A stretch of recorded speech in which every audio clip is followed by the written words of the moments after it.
Okay, we are live. It is Tuesday.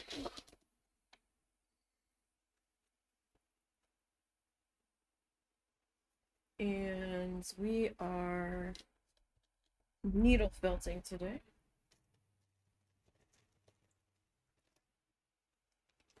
Sorry, I was grabbing a color there earlier when I was setting up. So we are working on, or picking back up, working on the piece that we started last week. I have painted this piece a couple of times. We did it in acrylic, we did it in oil, although the oil one was for YouTube, I believe.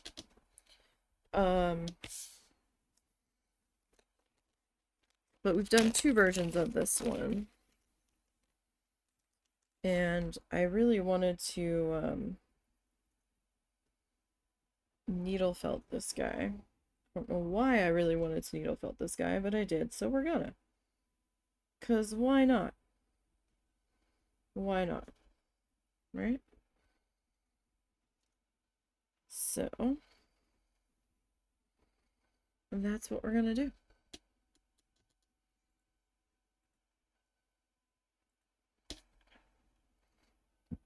Had to find where I was. Alright.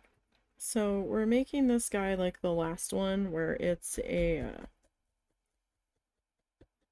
5x5 wall hanging guy. Now, traditionally, people use roving, wool roving for this. I don't have that much wool roving in the grand scheme of things, and the colors I do have, I can't necessarily reorder individual colors. I have to order a bag of mixed colors, and what I get is what I get. And it's very small amounts, which would be fine, I guess, if I was doing the little magnet guys. These guys are a little too big to be a magnet. So, we're just gonna make these as little wall hanging guys for right now.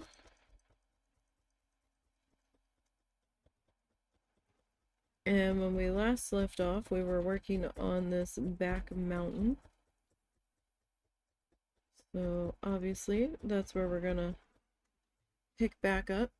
So with the acrylic yarn, it's just the stuff that you get off the shelf in the craft store that you would knit or crochet with. The only thing different about it is that you just have to do a little bit of needle felting prep work to it that involves cutting out some yarn in strips. I prefer to do smaller strips, smaller lengths, like about that, maybe yay big. And then you take a pet grooming brush. I think it's called a sticker brush. It's either sticker or slicker. I can never remember which one it is, but I'm leaning towards sticker. And it's got little elbow teeth on it that are kind of pokey. Basically what you'd use to get an undercoat off of your double-coated dogs, essentially. And you just start at the bottom of your length of yarn, and then you work your way up to get it all brushed out. It's basically undoing all of the twisting, plying that happened to turn it into its crochetable, knittable format, and putting it back into its fluffy state. before that happens, and then you can jab away with your bits of fluff.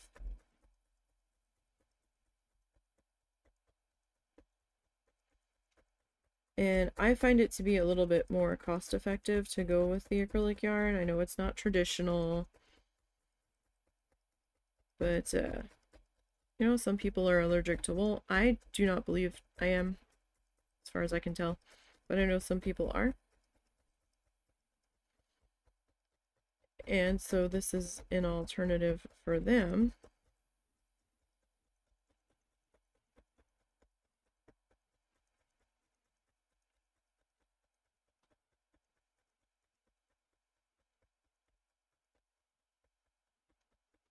And I also find it to be a bit more budget friendly.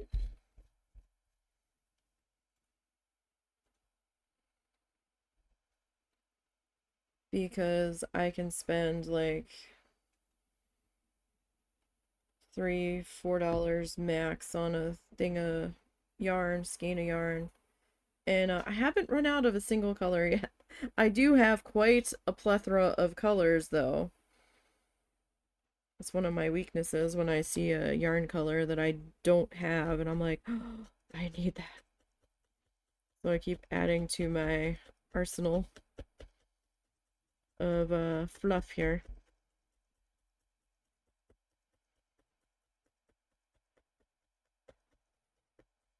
I've been collecting it faster than I've been able to use it, but that's okay. It won't expire. It's fine.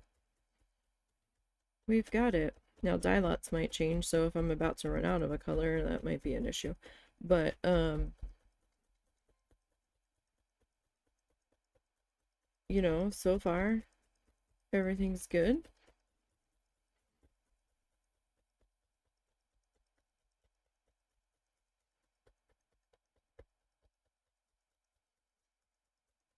And it's not gonna dry out on me like paint can. Your phone just pinged. Yeah. Okay. I have to go get Nancy's door. Huh? I have to go get Nancy's door again. Why does she keep scheduling that stuff when she's not home?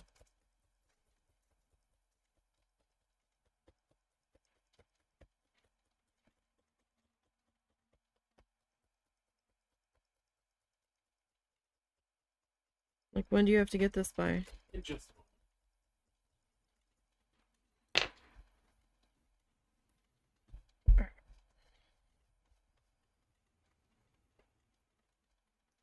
So, there's also a ton more colors. Hold on a second.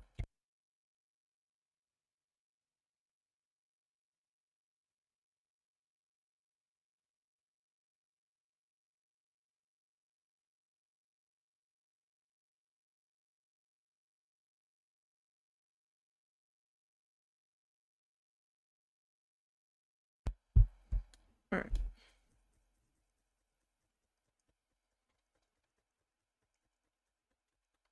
So, dang it, my mom needed something. And now I forgot what I was saying. I don't know, there's, you know, I find that there's a lot more color selection with the acrylic yarn as well.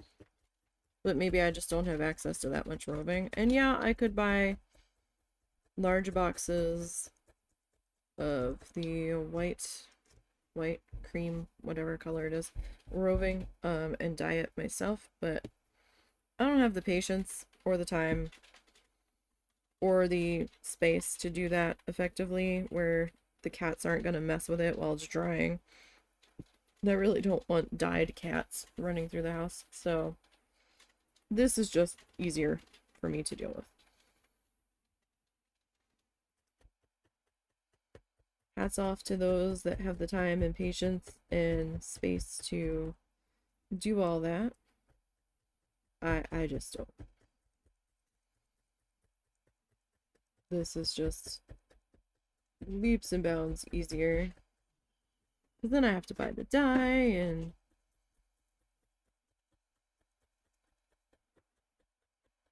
for me at this point, it's just more cost effective to just buy it pre-dyed.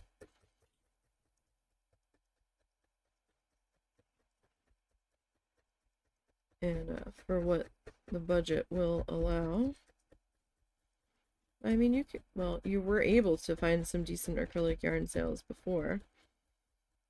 Don't know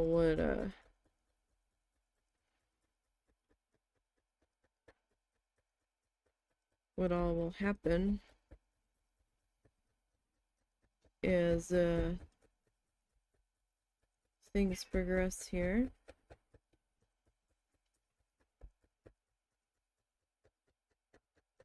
But we will see. Alright. So we're just filling in the remaining area of our mountainy guy here.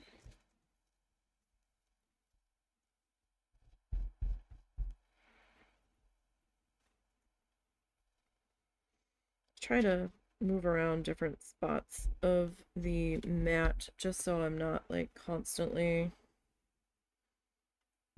in one particular spot. And I try to overlap my sections here so I don't get any weird divots or seams kind of show up as much as I can. Sometimes it works out a little better than others. So we'll see what happens. Now, I was trying to figure out what color I was gonna do for my shadowy bits on this back one, because it was really kind of hard to figure that out from the photo. And we're just kind of using the reference photo as an inspiration, because I'm not gonna get it to be exactly the same. And I've kind of already changed the sky color a little bit. But we'll see how things go and what we can try to make happen here.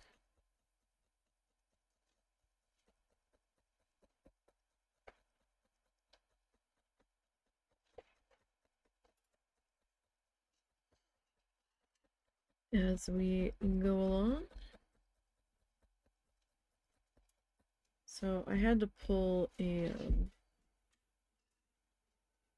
darker blue than I necessarily wanted.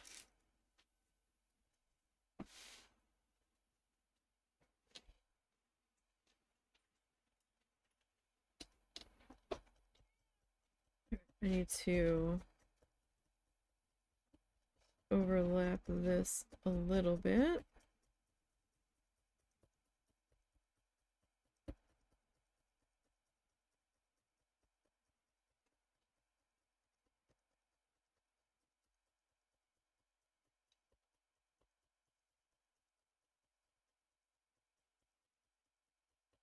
I couldn't tell if it was a gap along my sky edge or if it was just the color of the background felt, because these two shades are fairly close together.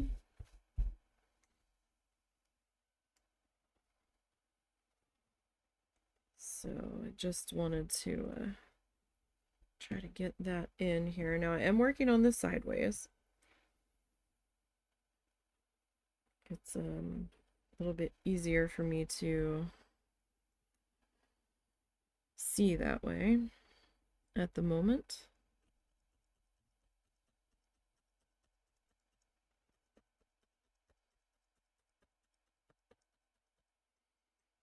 Like, I'm not in a real huge rush with this guy,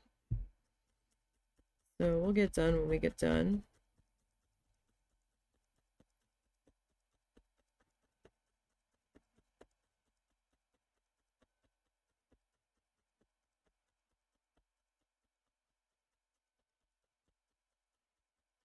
Essentially.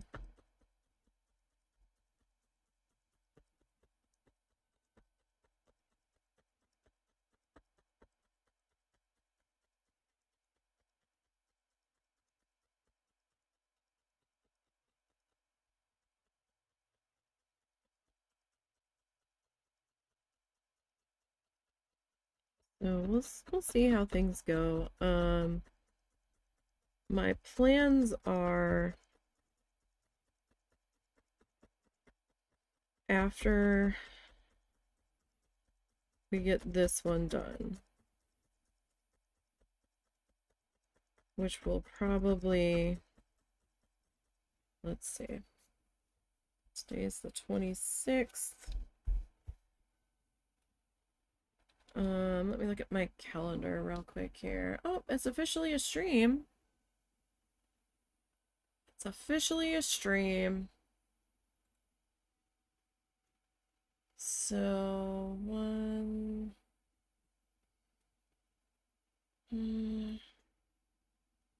probably at least 2 more weeks. 2, 3. Alright, so when we're done this one,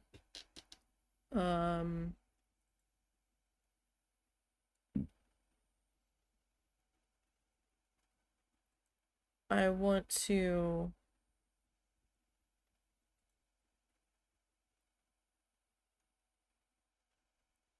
jump to working on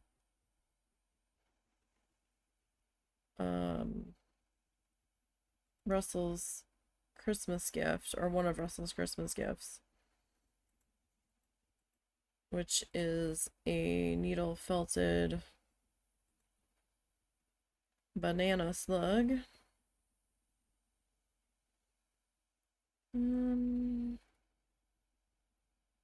Yes. So give me 1 second. I have to report this.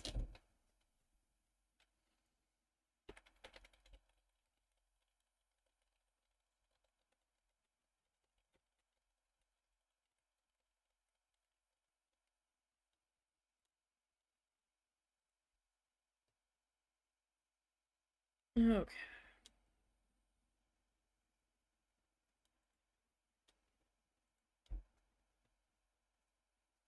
Alright, sorry about that. So yeah, after I'm done working on this one, we'll start Russell's Christmas gift, which is going to be a banana slug this year. He's also getting a painting, I think. If I can try to figure out what I'm going to do for that. I haven't attempted to paint him a pigeon yet. So, I've never attempted to paint a pigeon at all. So I'm not really sure what I'm gonna do that on.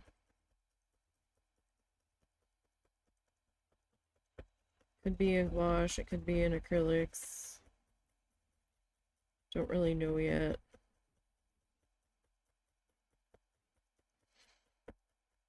We need to figure out what on earth I'm doing for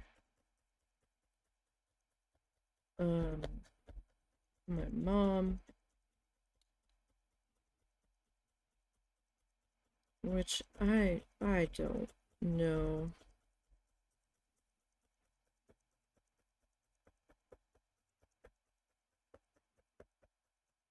I mean, we could attempt to do a mixed media for her.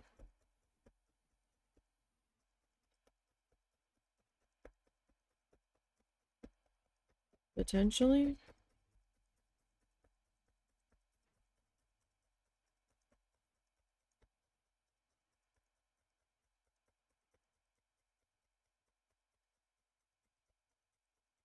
Try to do that.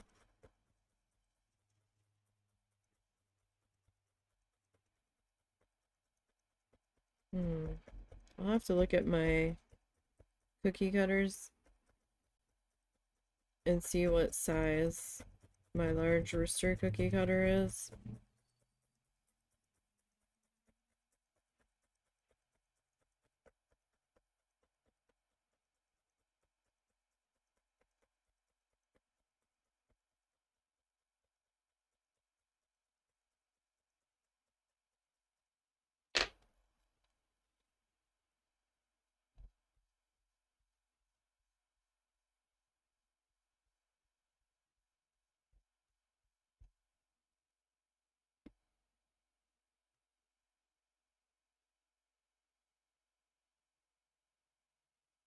And let's see what we can do. I've got a little tiny bit of skin here. Bean scratched me.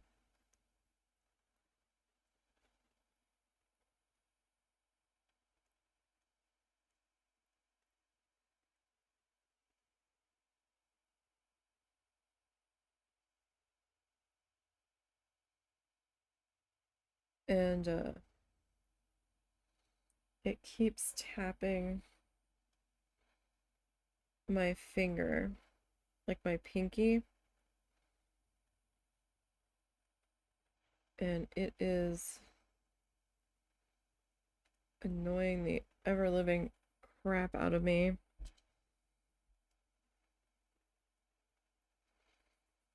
I'm like, what is touching me?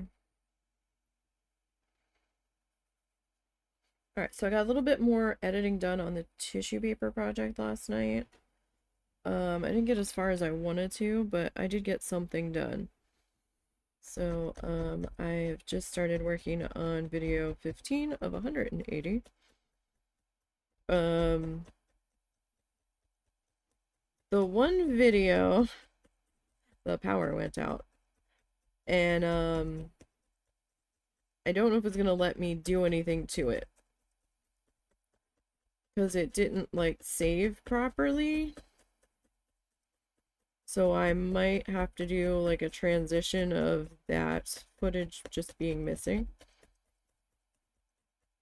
We had a thunderstorm move in and the power went out, and I was like, oh no. So, that was a slight problem. It's gonna be a while before I get to that video. Because that happened once I had to change locations. But, I think the video I am currently editing is still from January's recording, so we've got a ways to go. I'm not too worried about my clip size at the moment on this file. I've had more clips on the needle felting pieces, but I also haven't had this many bits of video. A couple videos I've got coming up, recordings, are a bit longer than what I've been working on, so I'm a little mad at myself over that. I like shorter clips because I feel like I'm plowing through stuff more, so it motivates me more to get through it. But I was tired last night and ended up finishing up, video 14. And I started video 15, like just barely started it. Because I have to adjust where the camera is zoomed in because I didn't do that when I recorded it. I should have, but I didn't. I was lazy and I was like, you know what, we'll just do the far away overhead shot. It's fine. And then as I was starting to edit, I was like, you know, I'd like to be closer because I'm really far away in this video. And the zoom in was fine, but I think we need a little bit more right in here. It looks a little thin. But then I had to like figure out where the camera positioning needed to be, and after I figured out how to get the zoom in on it, I'm trying to figure out if I can sharpen the image a little bit on some of these videos, but I'm having a tough time trying to figure that out. It doesn't seem like there's a specific way to do it without playing with blurring and unblurring, and I'm like, yeah, I don't want to look this up again, so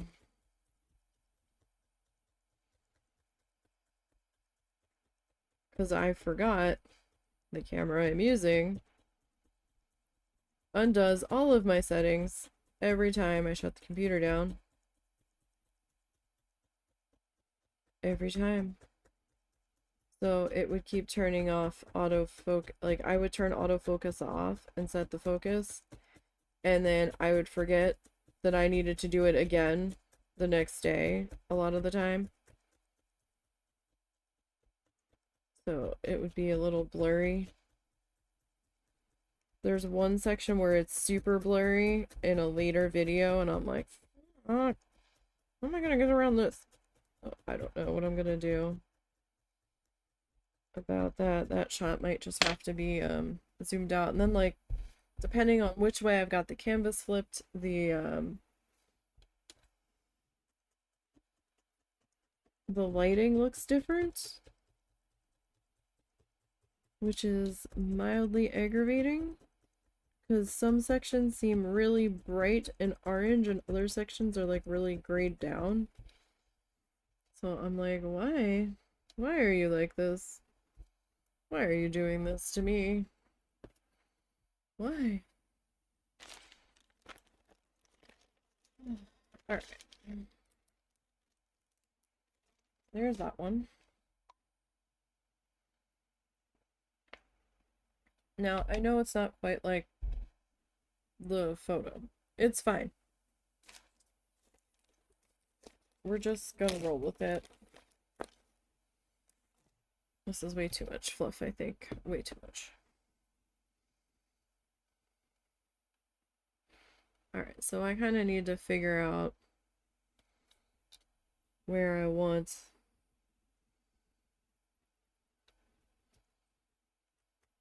shadowy bits to be here.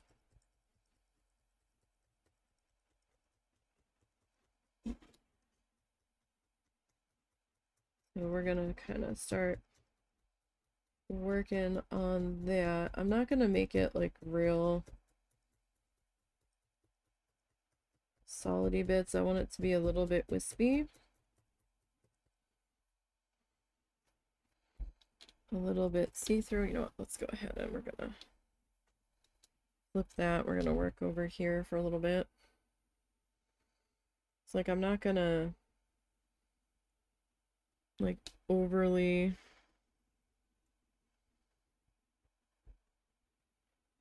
like fuss it. I want it to be thready.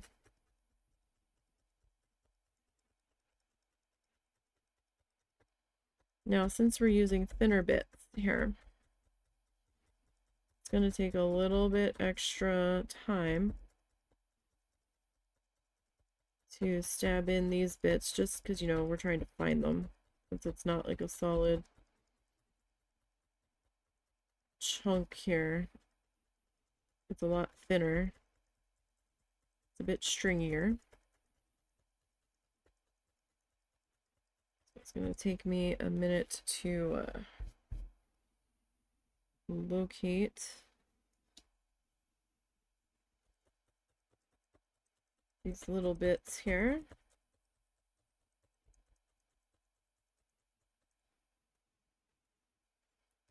Sometimes when you run your finger over it, you can see or feel loose sections. So that's kind of what I was doing right there. So I've got a little shadowy bit there. So I don't really know where the light kind of just feels like it's directly overhead, to be perfectly honest.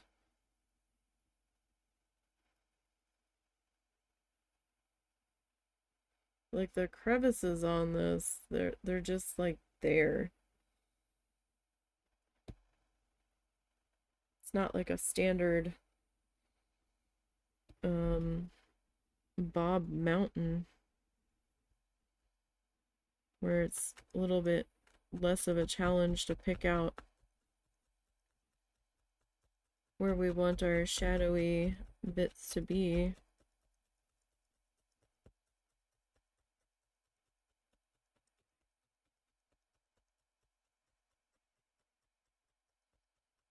But this guy in the background, he's a little bit washed out.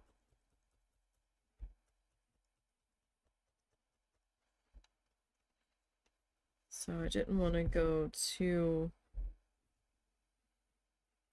super crazy on him.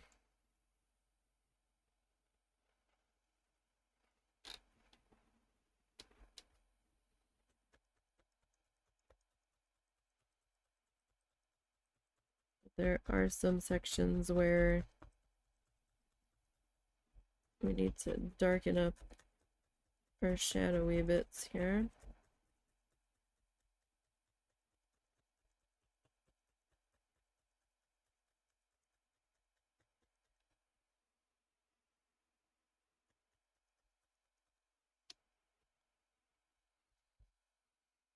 Then it's kind of like up to you, essentially, how dark you want to go with your shadowy sections.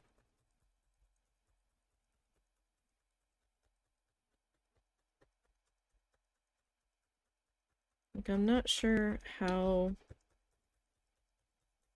dark I really want this back guy to be, because we're gonna be pushing him back a bit. Because, like, even the snow on him is kind of, like, the highlighted parts is kind of, like, not really,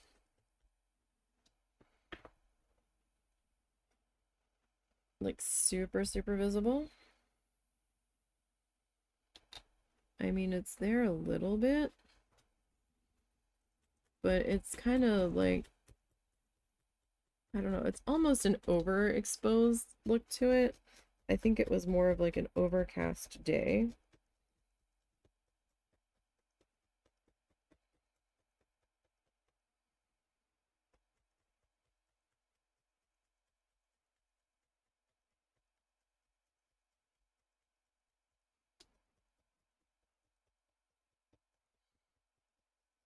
But, you know, we'll see how things kind of work out here.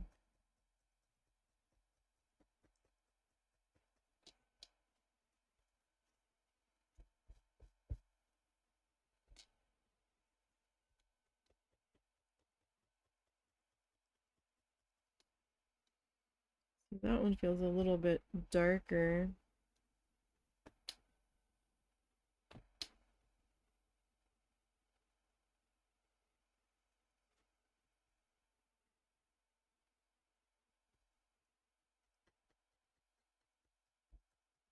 I might try to darken up this one just a bit.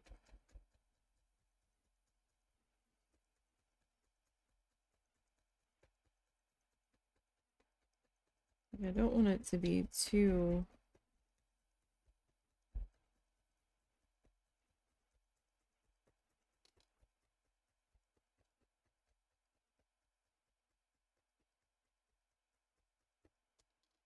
dark.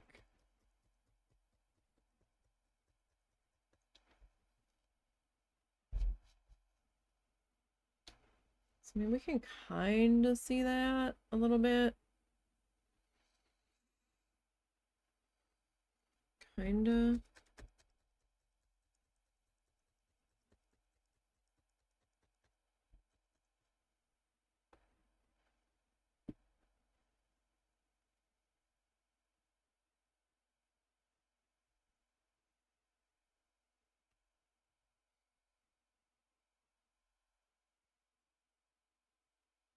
A little bit more Minecraft recorded last night. I did start recording Little No Galaxy.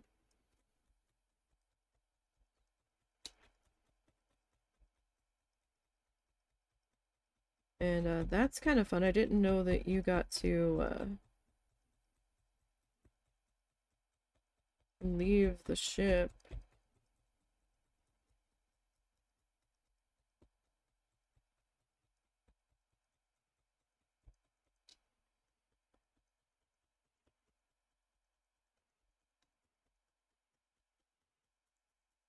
And that might be all of the darker blue that I end up putting on this guy. I would have originally gone with that like lighter blue maybe, but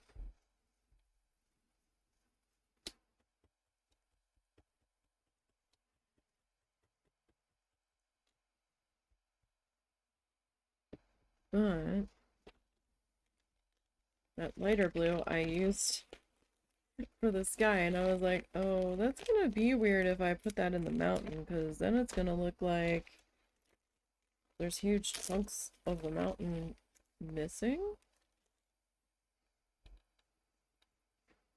Alright, so I'm gonna grab some white.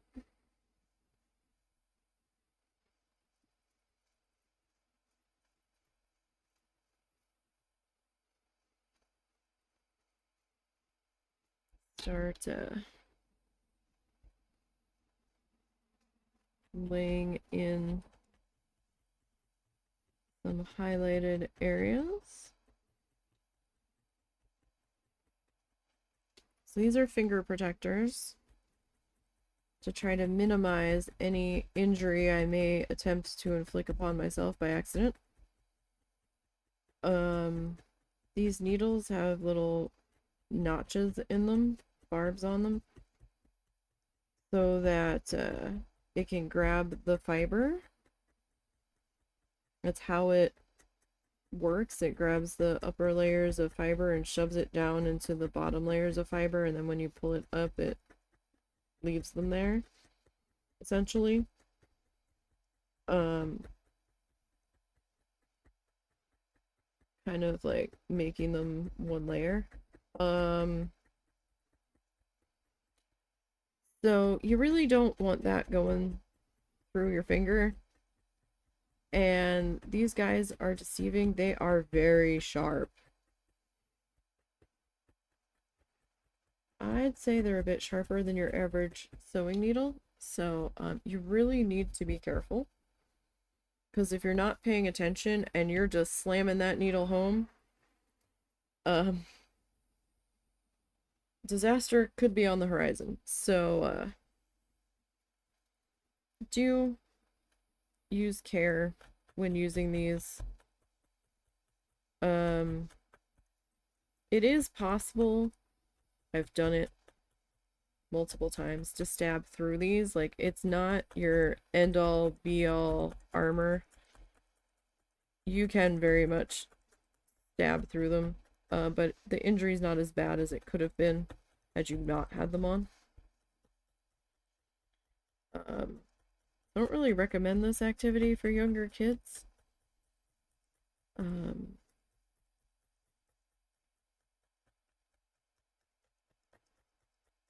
Probably not even a good idea for adults if they're not the right they're not in the right brain space for it, because you do have to be careful to some degree.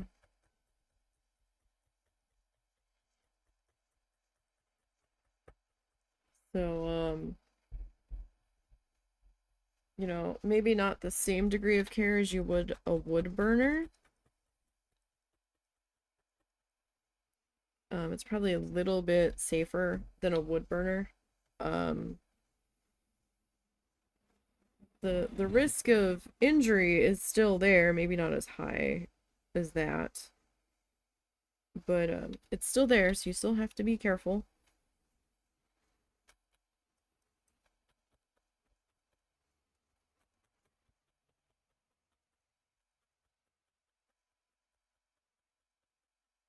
So, definitely not recommended for kids, in my opinion. Unless the kid in question is very mature, very patient, and definitely has adult supervision. But man, I really wouldn't. You know, if you accidentally stab in and slide your needle to the side, you're gonna snap it. You know, they do get metal fatigue after a while, and they can just break. And I have had the ends of the needles go flying when they have broken. And I had fuzzy pajama pants on the one day. And we were live, and I was searching and searching and searching for that tip of the needle. Could not find it, because, you know, we've got cats and dogs, and I was, like, in a panic trying to find it. Because I didn't want them stepping on it, or, you know, trying to lick it or anything. Or trying to play with it. Couldn't find it, couldn't find it, couldn't find it. And I ended up ending stream so I could really look for this thing. And, I went to sit down again, and I was like, ow! Like something like poked my leg, like my thigh, and I looked down, and the needle was clinging to the fluffiness of my pajama pants. And I was like, oh my god. That was definitely unexpected.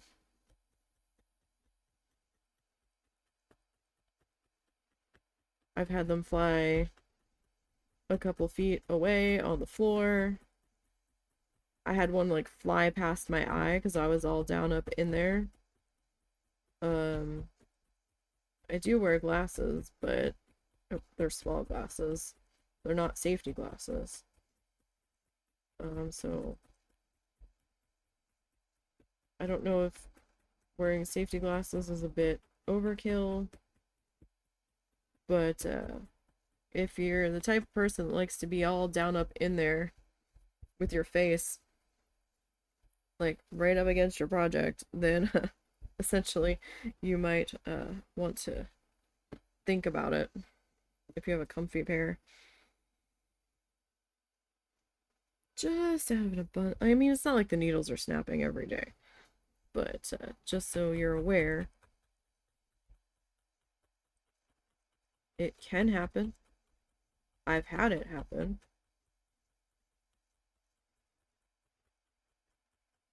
Though I haven't broken a needle in a while. I've been good. It's been a hot minute since I've broken one. I want to say it's been several months.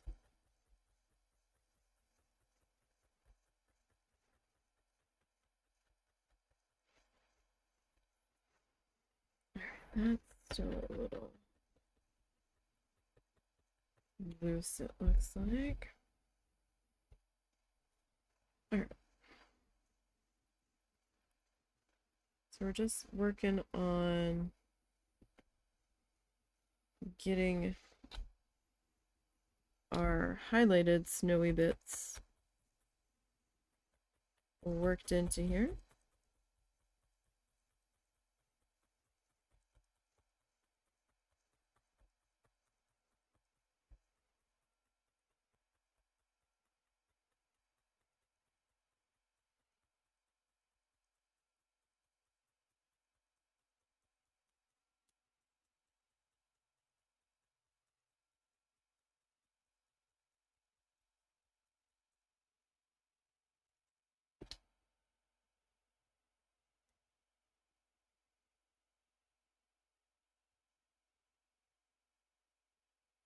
So we're gonna slowly, well, I'm going to slowly add my snow here. I'd rather build it up to where I'm happy with it than suddenly like go too hard, too fast and be like, oh no, that's too much.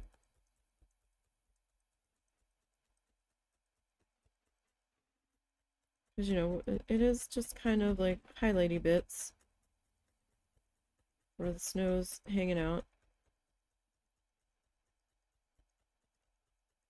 up here, so I don't want to be too much too soon.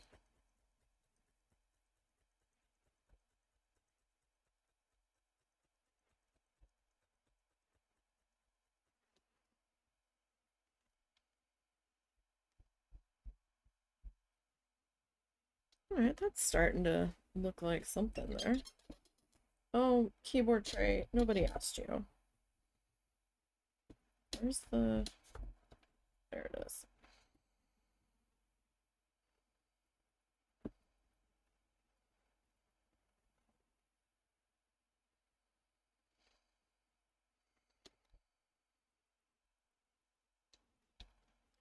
me come back down here.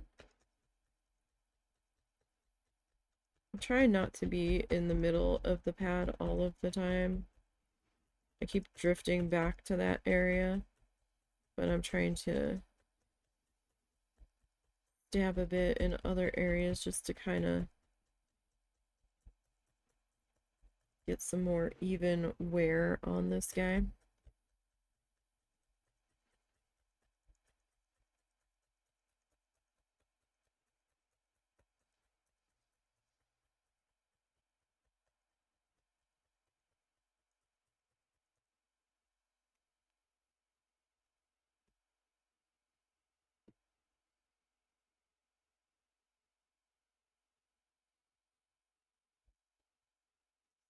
I'm leaving it loose and wispy like a cloud. Not tightening up any of this in here because I want the breaks in there so we can see a little bit of our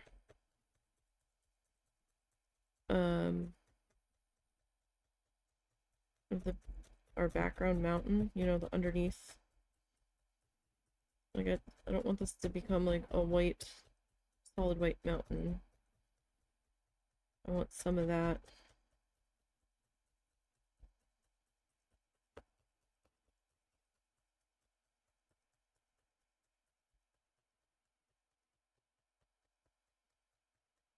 Bottom gray to be poking through.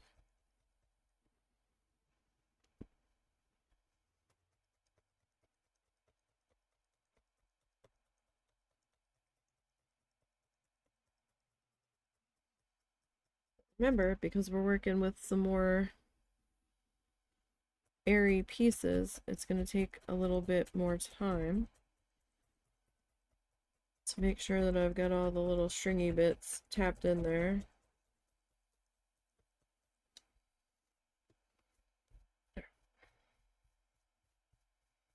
I like to brush down the back. Make sure you are popping up every so often off of your felting surface,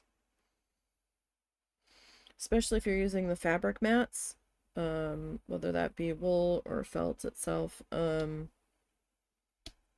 it is possible to become attached to your mat, and then you could damage your mat or damage or distort your piece trying to remove it from your mat. I don't know if you'd run into the same issues with a foam mat. I don't know. I don't really use the foam mats.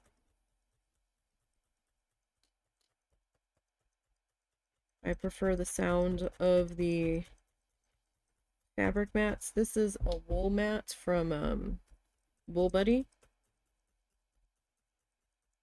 Not sponsored in any way, shape, or form. I've bought 2 of their mats so far, and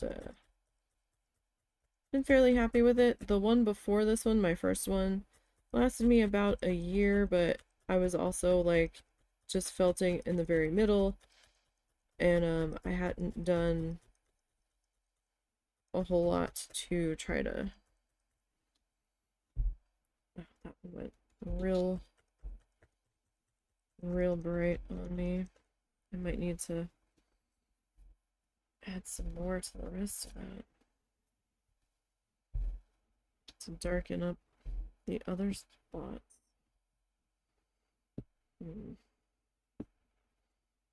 I might need to. Probably because these sections were a bit smaller.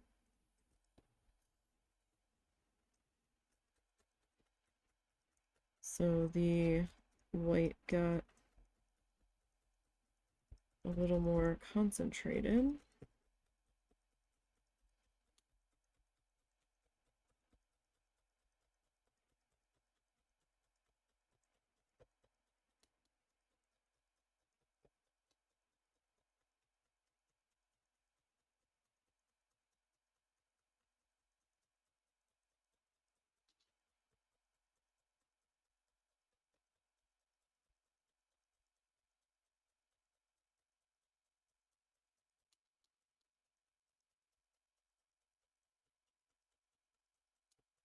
Yeah, I'm probably gonna have to go back and add a little bit more. Now it's a little hard to see that mountain as a whole, right? Because it's very close to this shade. This section of mountain, well, this section of mountain, these are trees. Yes, yes, these are trees. That'll be coming in. This is going to be a different shade of gray.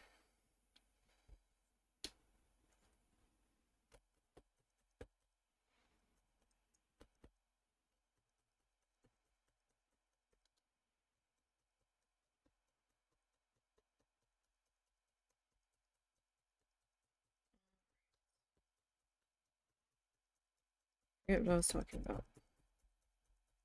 Oh yeah, I've got so much video editing to do. I've got a backlog of editing. I've got Minecraft to edit. I've got to finish editing this tissue paper project. I don't know when Minecraft's gonna make a reappearance on the YouTube channel. It will eventually. I'm doing a section of speed build at the moment while I'm editing, because I'm like, okay, I need a break to edit. I need a break from editing. I need to farm some more trees, though. I've blown through a bunch of the wood I had saved up. Which is the problem I was running into last night when I was trying to do some speed build. I couldn't record with voice last night because husband had his D&D game or Shadowrun game or whatever they were doing. He felt up to running it last night for a little while, so they did that. And so I edited through most of it, and then I was like, I need a break. I'm getting tired. And so I just started recording for a speed build. Most of my current house is going to be under speed build. Like the knocking out of the dirt structure and actually putting the wooden walls up. I went through and kind of built it for the most part out of dirt to figure out how I wanted it to be.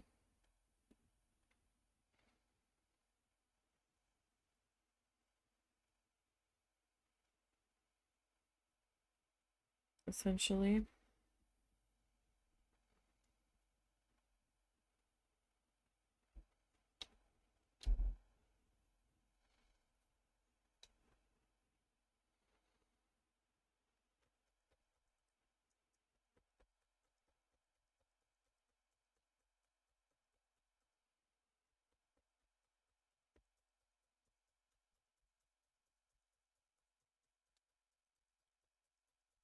I now have a couple of ideas for my mom's piece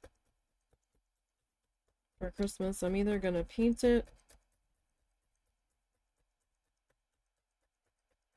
and try to do some more doodle work on one, or we can try to do a mixed media with needle felting and a piece of canvas. I could try to make it pop up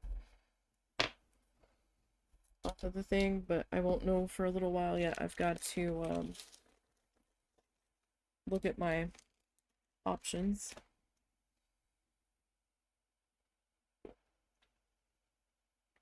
So we might be doing 2 days of needle felting a week for a while, where I'm working on Russell's piece and my mom's piece kind of side by side.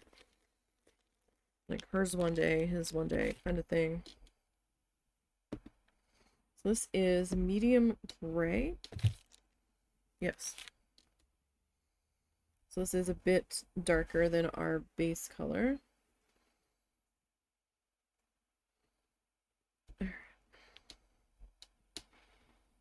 So we are gonna start to work this guy in here. If I can figure out where to put my hand.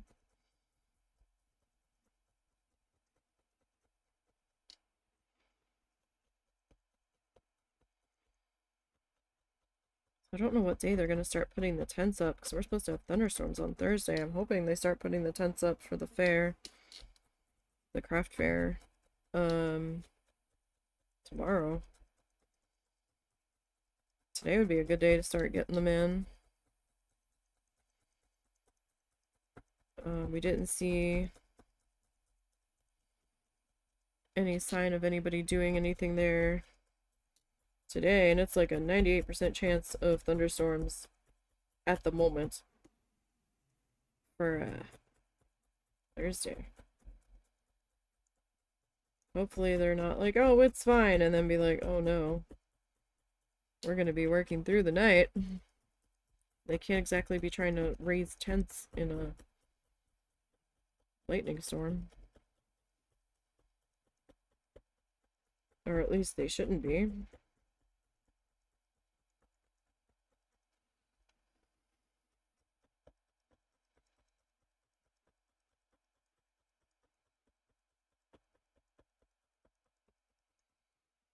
Okay.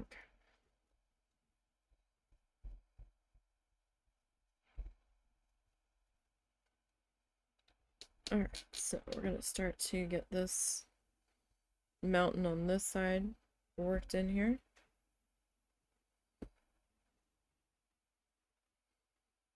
And I like to work in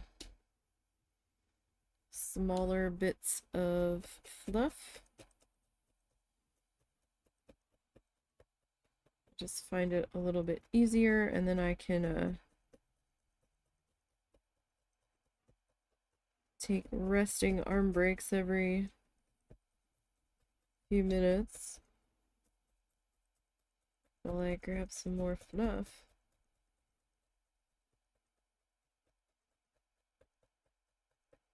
So we're ignoring this pen line here. I kind of changed my mind on where I had stuff positioned.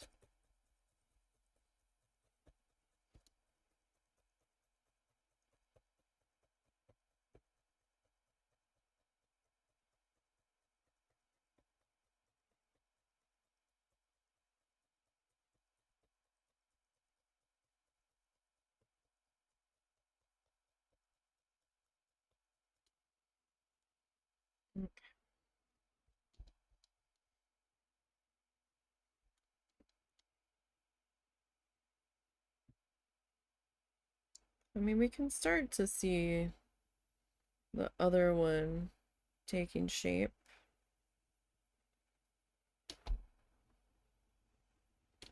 The blue looks more like rivers I've got spilling down it, but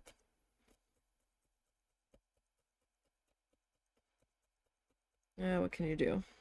Right?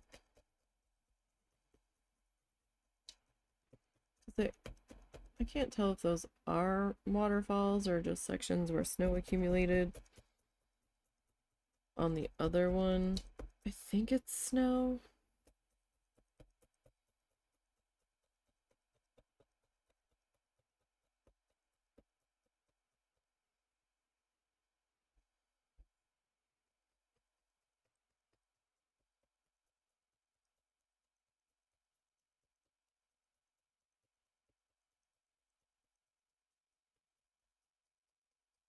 You can see how the fabric feels a little bunchy in the sections that we haven't done yet. That's because of the angle that we came in on, so we've got loose fabric on the other sides.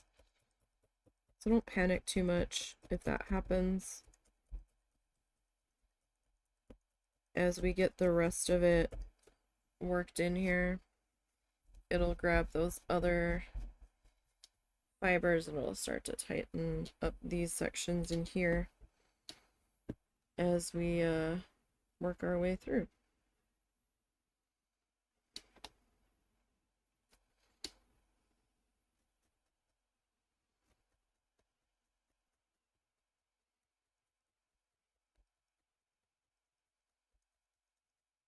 And our piece won't look exactly the same, and that's okay. It doesn't need to. We're just kind of using that guy as our inspiration here.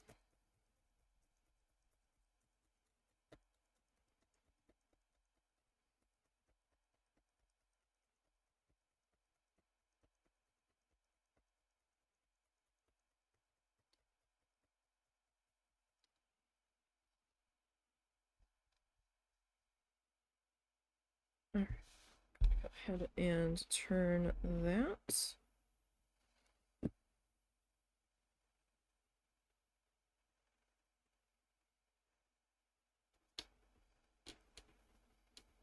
Alright, so gonna start up in our corner up here.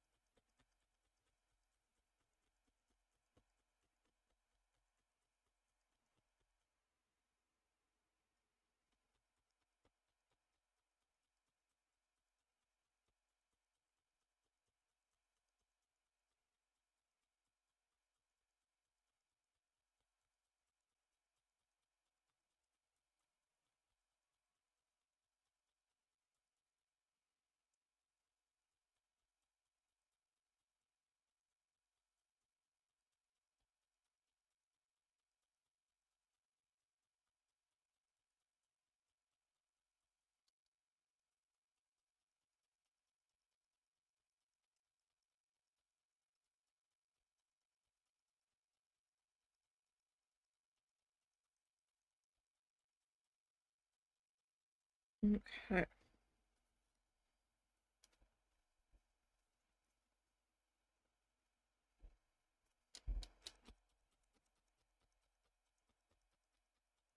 This section here.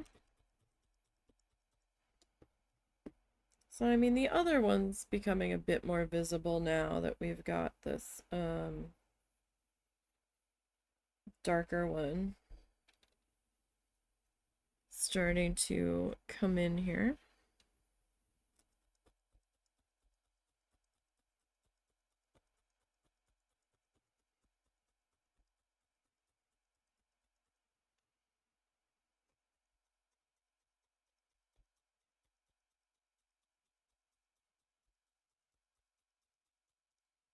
How is everybody's Tuesday going?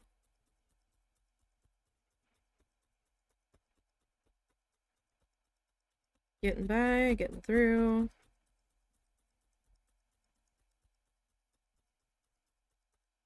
Just got your head down.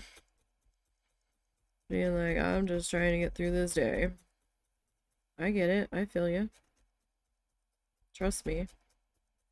Been there.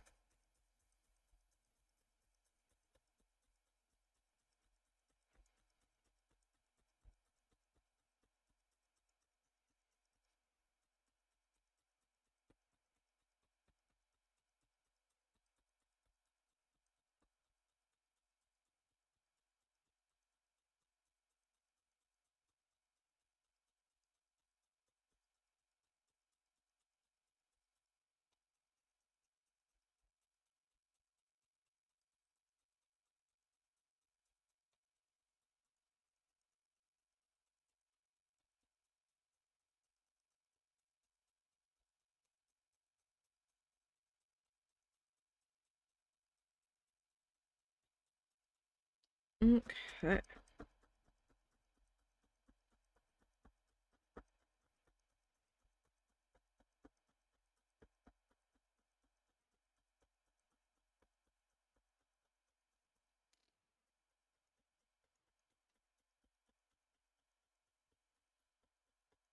This piece was a little bit bigger than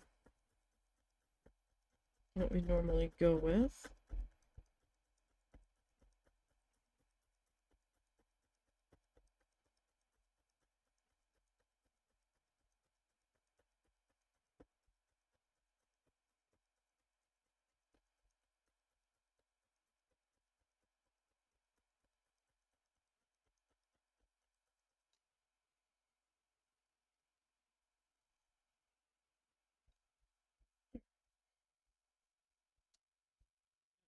guy in there. You can see like this is our tape is bowing a little. I think we're fine though. Like as long as we still fit within our template, we should be just fine. And oh yeah, we're good. Top and bottom are a little tight though. But I think we're still gonna be okay. Because I mean, we'll also have our frame. And that's going to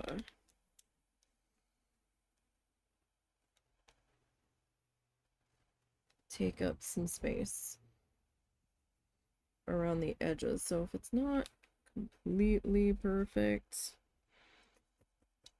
we should still be okay. Gosh, you guys, we actually have the window open. It's not blazing hot. It feels great out there today.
Okay.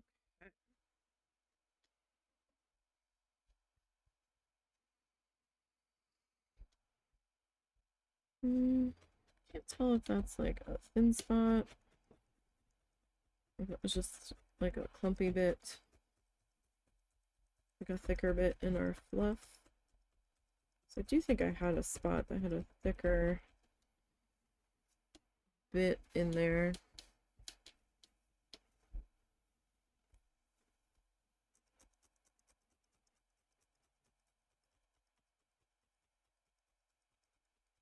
That section in there just looks like that piece didn't get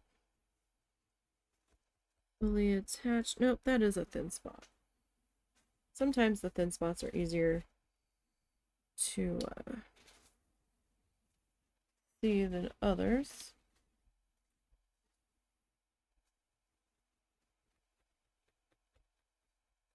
Also kind of depends on your background color, like your base color.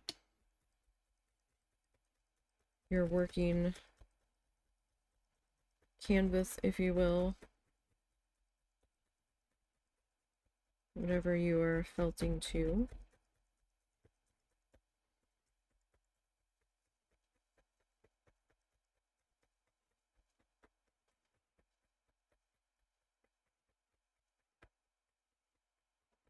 So like if I was using like neon yellow, we'd definitely be able to see all of the thin spots ever. I have used neon orange before.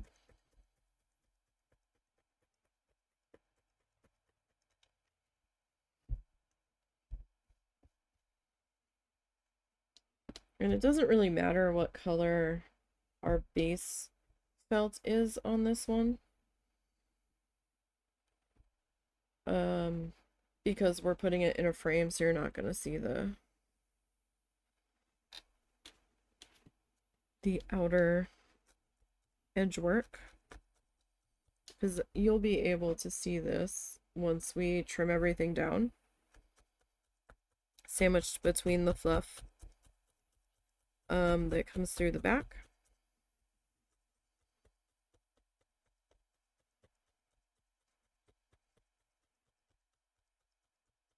So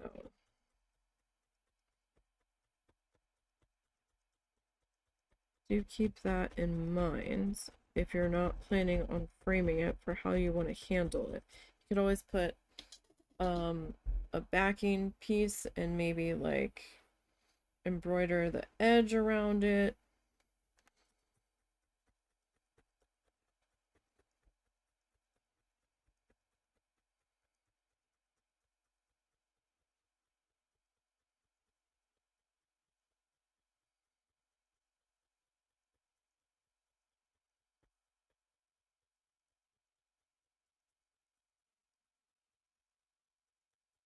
But it's gonna be visible to some degree.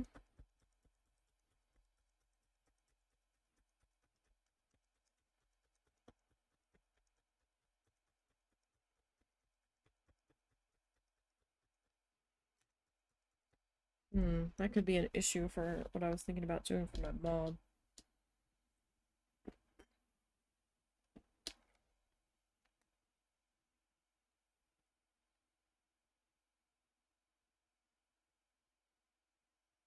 Potentially.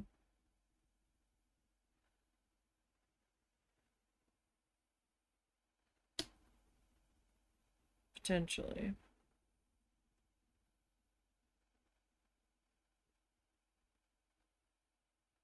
We'll have to see. I might be able to find a way around it.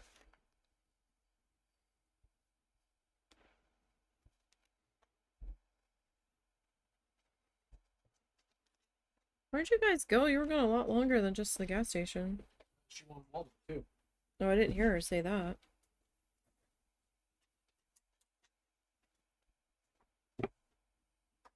Okay. We also got some more Italian ice. Oh, okay. Do I need to go hunt cow down? Do I need to hunt cow down?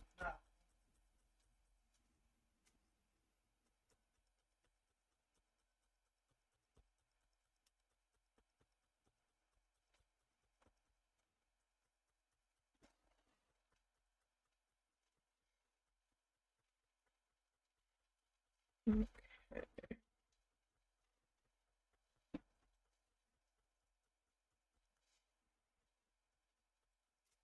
We're gonna work on getting this section in here.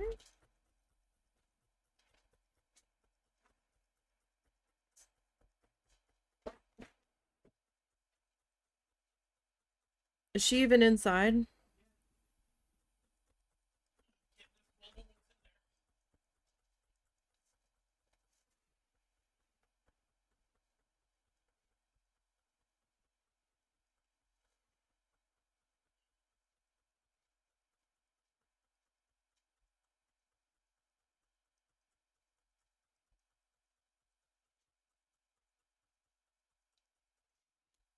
Okay.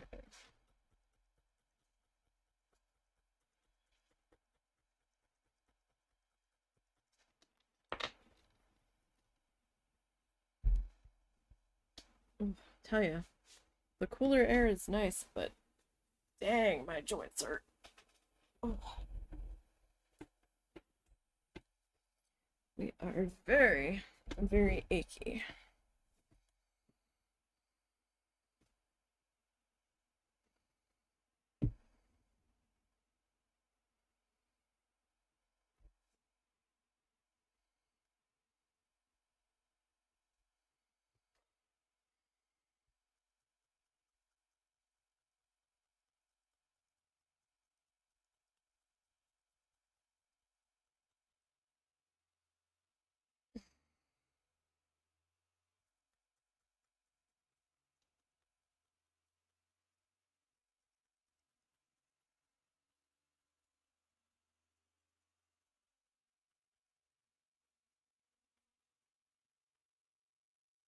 That was a dump truck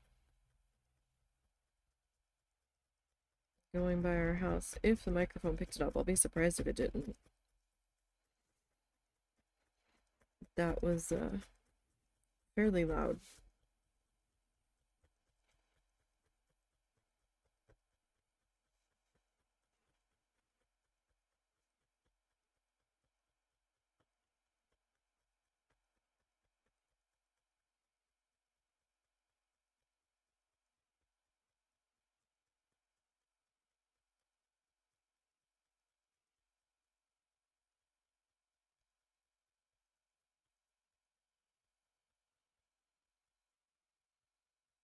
I also was in my sneakers a little bit yesterday and then flipped back into my Crocs today, so that might also be why my knees are not happy.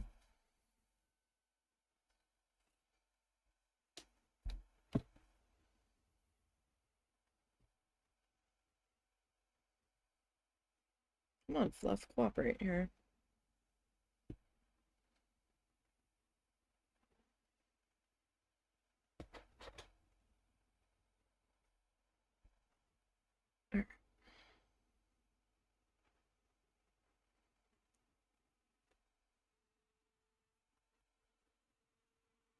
Actually, I guess we can kind of...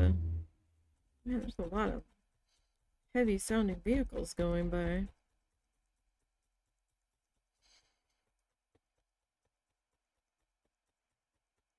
So it turned out the incident at the university yesterday was a hoax. I mean, I'm glad nobody was hurt or anything. But come on, people, that's not something to be creating hoaxes about. We're better than this. Stop it. Seriously. It's not funny.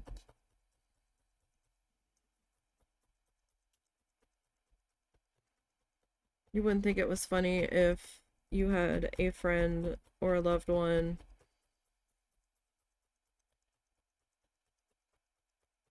going to school somewhere or working somewhere where you hear this happen.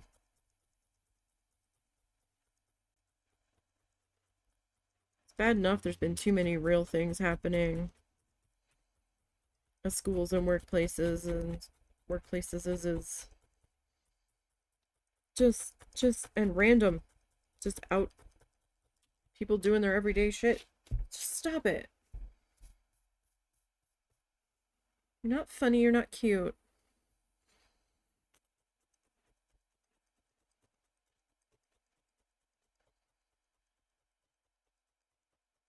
It's gross.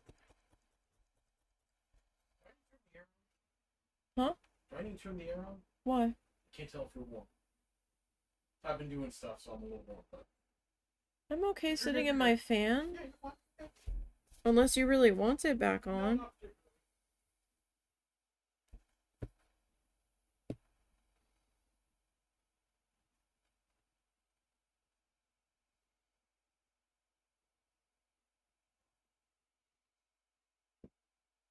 Alright.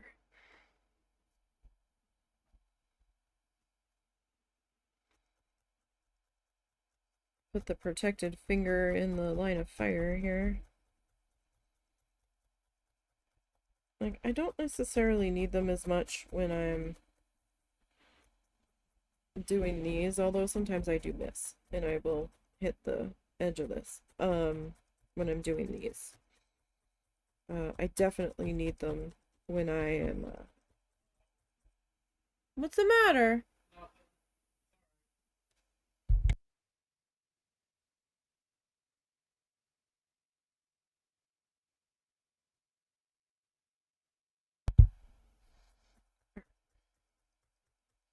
Um,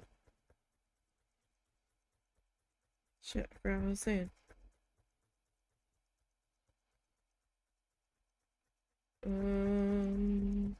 Let me think for a minute. Yeah, no, that train of thought I think is gone.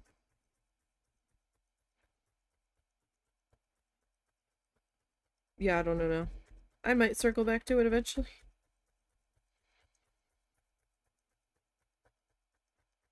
We'll see. It must have been that important.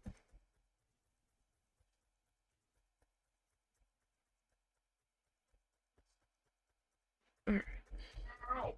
Oh yeah.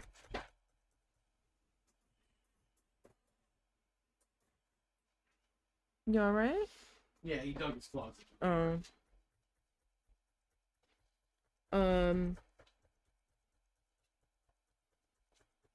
I got it back briefly and then lost it again.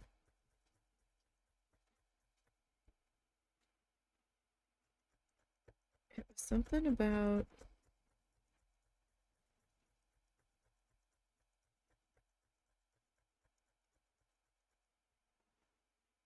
What was it?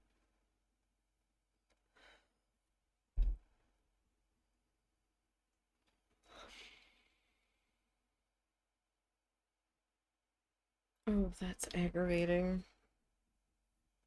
Nope, it's gone. I briefly had it back again. Nope.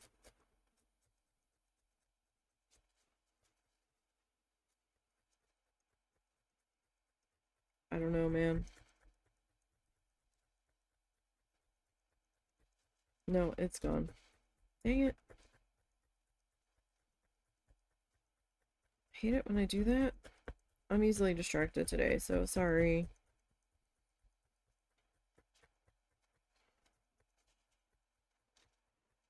Oh, right, the finger protectors. So, like, I don't necessarily have to have them on when I'm doing this. Like, these types, but I have a tendency to have bad aim, so I will end up, like, glancing off the ends of these. I need them more, when I'm doing figurines. But, even when I'm doing the figurines, I somehow manage to get the ones that aren't protected. So go figure.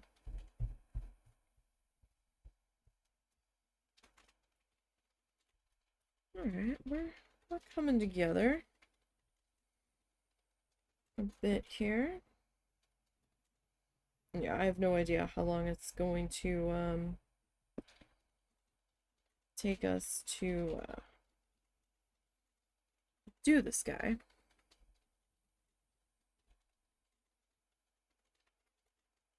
So we'll just kind of see how things go. Where our meandering wandering takes us. Let's see, what is this session? Is this session 2? Alright, well we're not doing bad for session 2. Not too bad at all. And again, apologies for last week being a bit of a clusterfuck with streaming happening or not happening. My neck was angry, I was having pressure migraines. It wasn't happy. So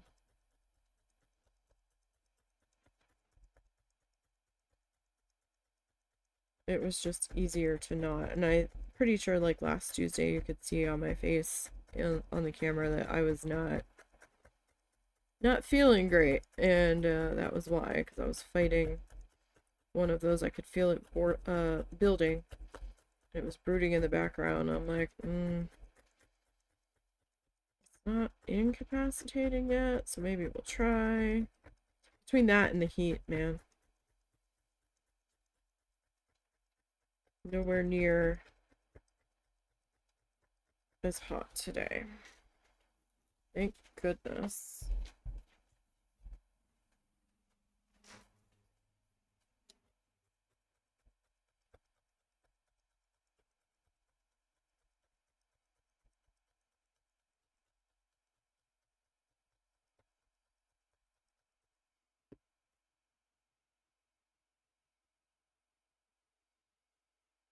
Because that was terrible.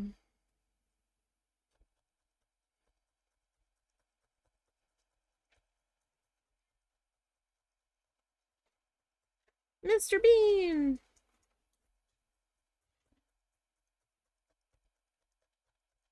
Mr. Bean is here. You sure you don't need the arrow?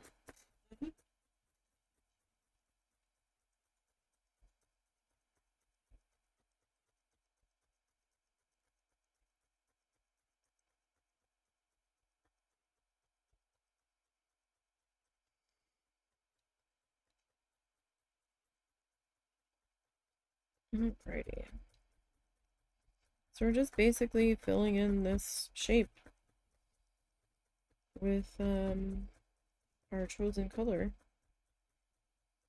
So we got to get that base color in before we start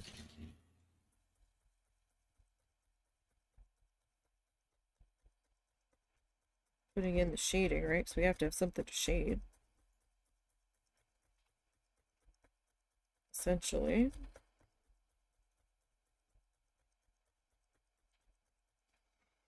What time is it? Okay. And I'm planning on doing zoo tomorrow. We'll see if Magic Hat happens on Thursday. It kind of depends on the weather, because Doggo is still not happy.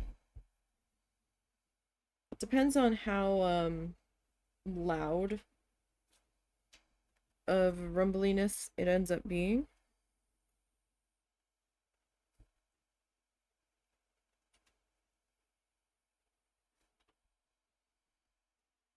Because, he's still not a huge fan of the rumbly, tumbly skies. And we found that out the hard way the other night. He seemed to be fine, and then there was a particularly, like, medium loud one, and then that hit his threshold of, oh no, the sky's falling. So...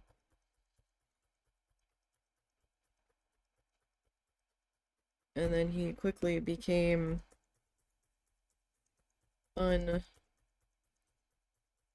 unmanageable for a little bit, where he was just doing everything crazy he could think of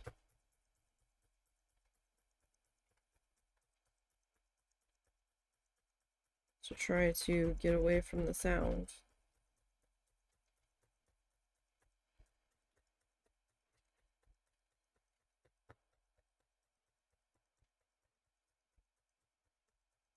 And nothing we were trying was helping.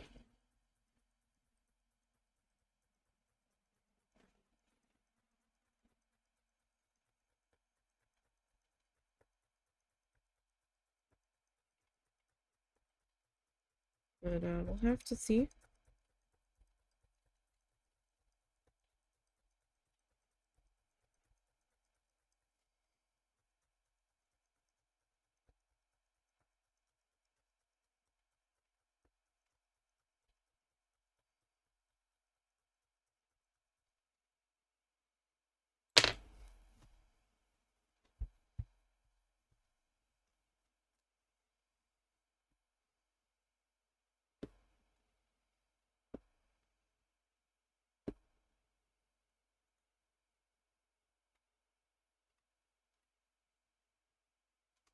Kind of depends on when it looks like they might start, so if not, then maybe we'll try to do it on Friday.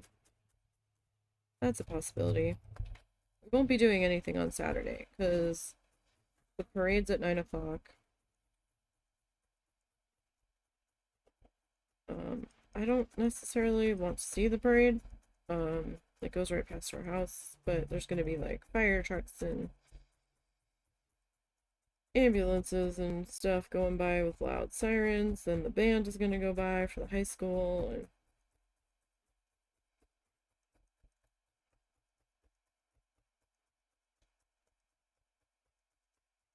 and then the dogs are gonna be weird because there's people outside, and we've taken them outside before so that they can see the people, and then they're like, no, I want to go back inside. And we come back inside, and then they're like, but there's people outside. And it's like, no, just go lay down.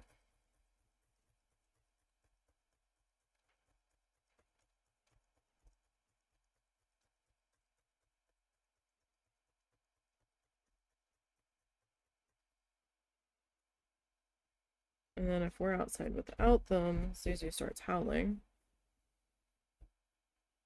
which is pretty par for the course for him lately.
Alrighty.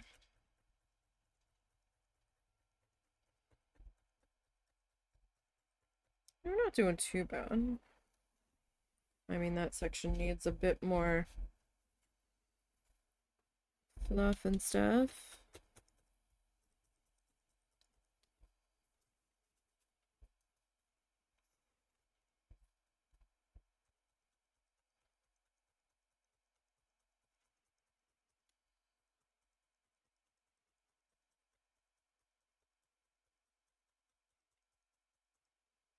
Right in here needs a little bit more.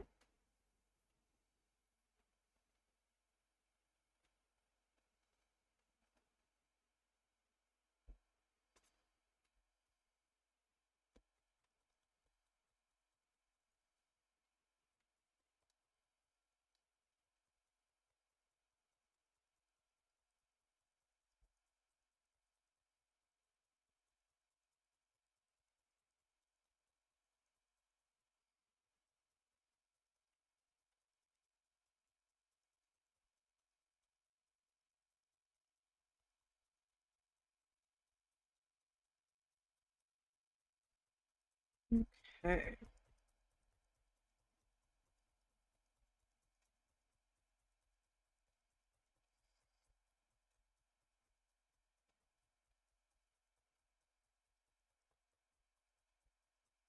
Now we'll get that bit filled in. So don't forget, once we finish the middle design, or the design period, our landscape, we're going to trim off this extra, the tape will come off. And then we've got our sticks that we will paint, and then we'll trim these guys down and we will use them to make our frame. So then it'll be like a little framed piece of artwork, like the last one that we did with the sailboat. If you missed that one is archived over on the YouTube channel. Should be on the Nisey Needle Felts playlist.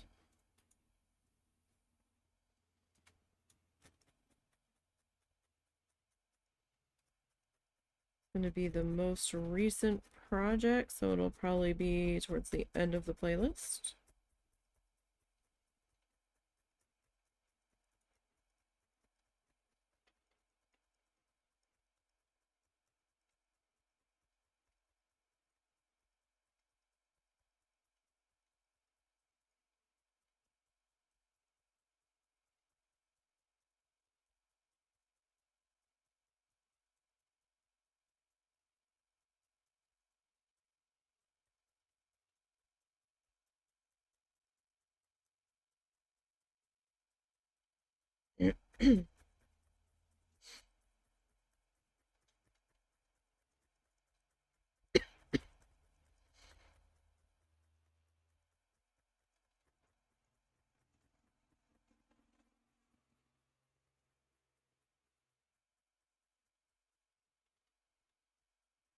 I lost the fluff for a second there. I was like, wait, am I just felting the felt?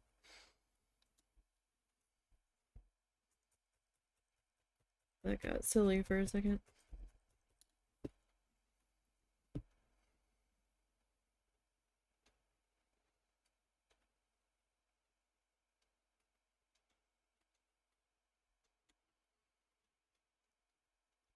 Alright.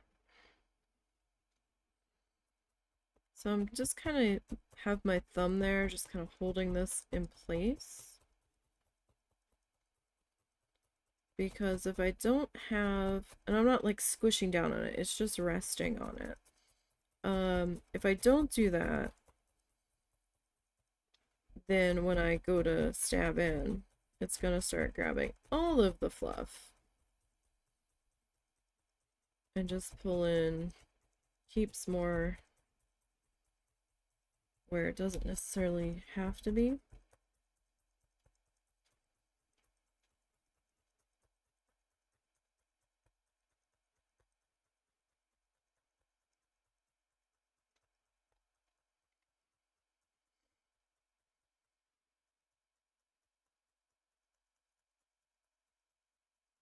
at least this color is a bit darker than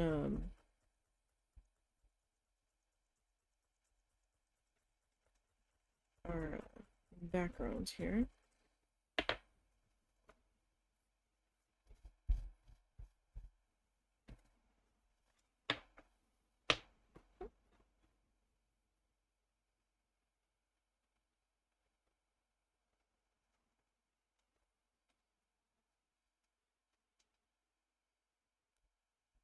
Okay.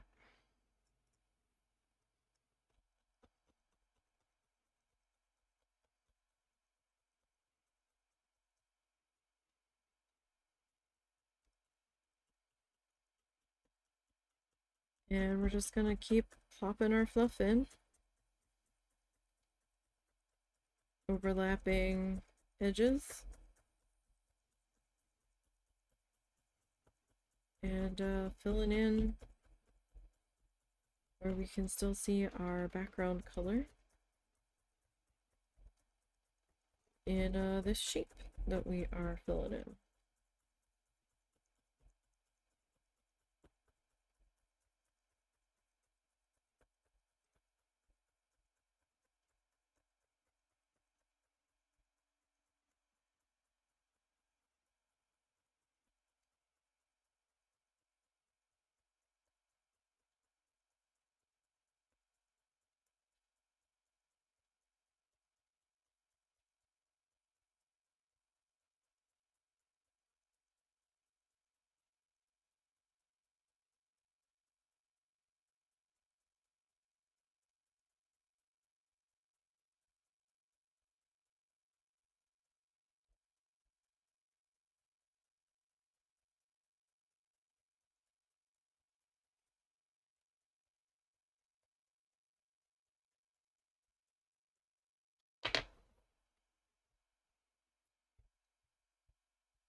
Okay, let's see how are we looking. We're looking pretty good.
You know what? If something's not laying quite right, we can always throw some more fluff on it.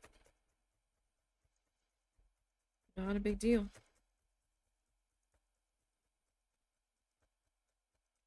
We're looking pretty good so far.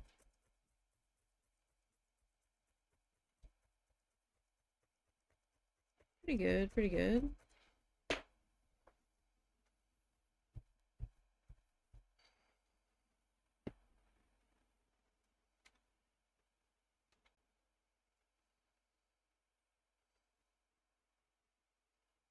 Alright.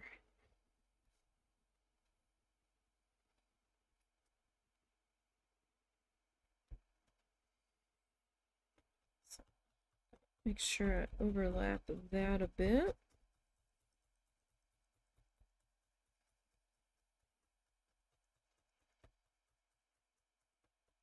Definitely need to work in the smaller bits though, because then my arm starts getting super, super tired. Sorry, my arm was tapping the edge of my keyboard tray.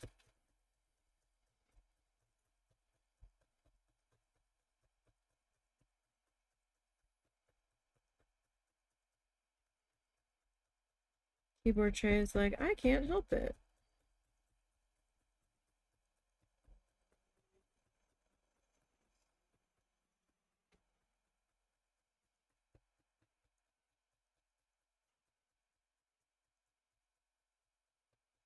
I am squeaky.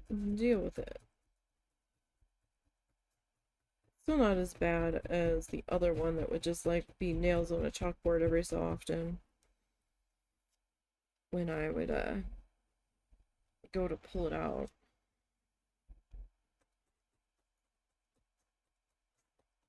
Cow cow. No, you don't want to be out, cow cow. Because Mr. Bean is going to wrestle you.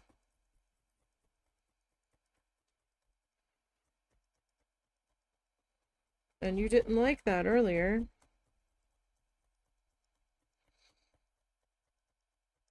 We finally got your mower working the way it should again.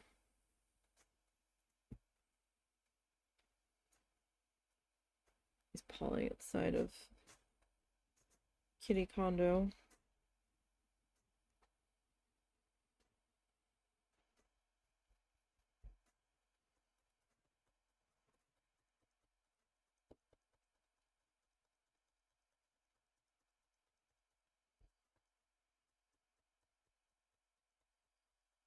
Mr. Ben's was staring out the window since we got that open.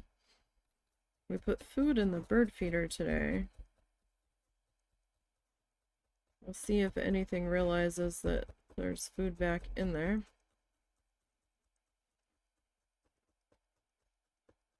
We had stopped filling it late spring, early summer, so they could do their birdie survival things.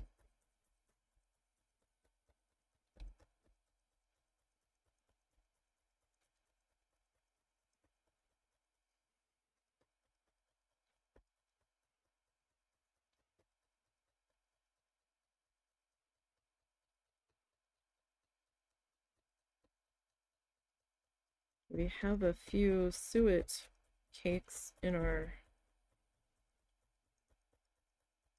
pantry.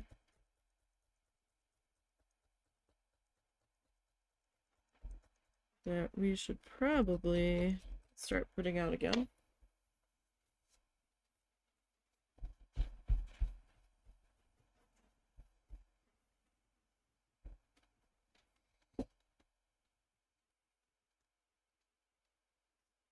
Oh, goodness.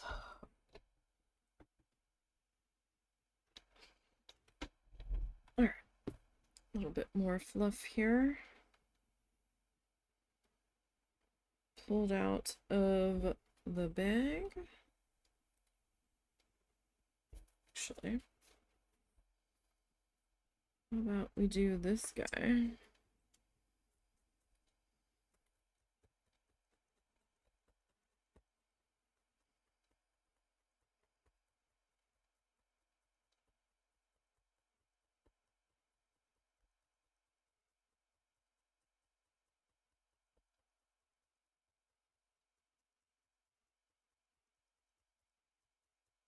Now, I'm not too terribly fussed if I'm a little uneven on this line because we're gonna have some I don't know if I should just make that like dirt. Is it dirt that's snow covered? I don't know. Possibly.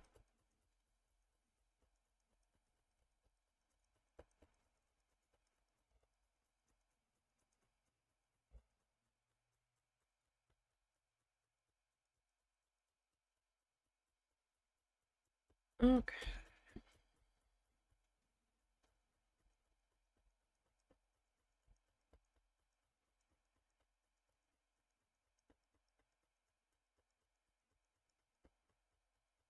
Tomorrow we'll be back in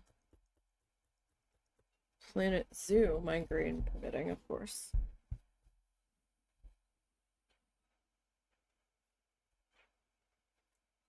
I am excited for that because we've got a food court to work on. Um, we've got 2 more animals, but now I'm not saying we're doing all of this tomorrow. We'll see how far we get. And I think I was putting in like an education building. I don't know if I can. Oh, that's right. We're going to do a seated talk point for the Binturong as well.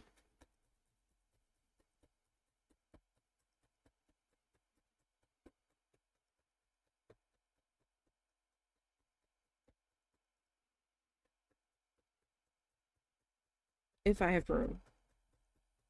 I think I can.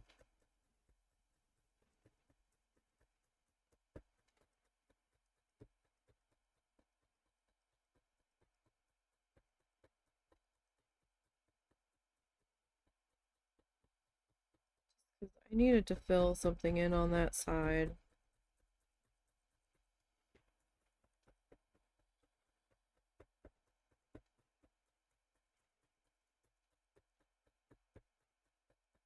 And I've also got some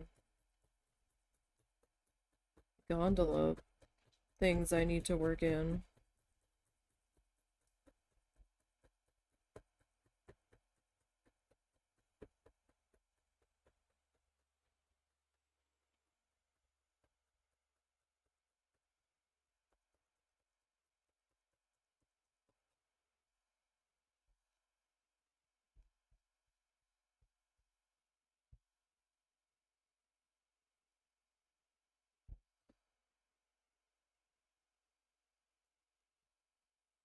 Trying to figure out how big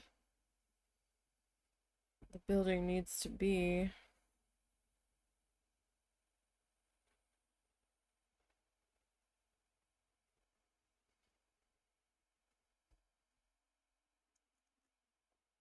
Who was that? Littles! She's back here. What's up, little bits? I don't see anyone for you to get angry about. She's just being angry. She's preemptively being angry. Ma'am.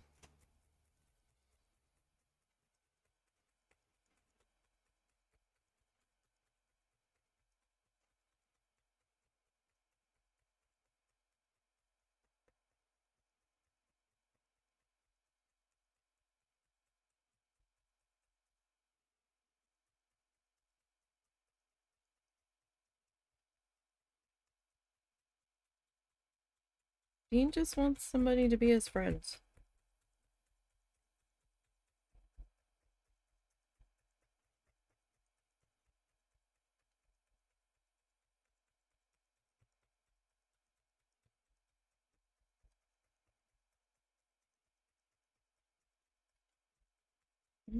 Okay.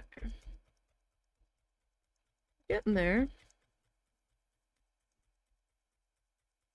I should definitely have this filled in.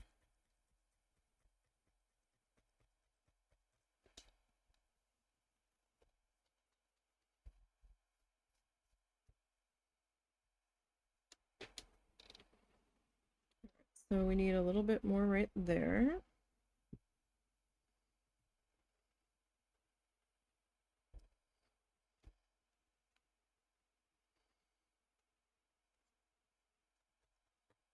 Just all a seam I'm not happy about, so I'm gonna have to do something about that.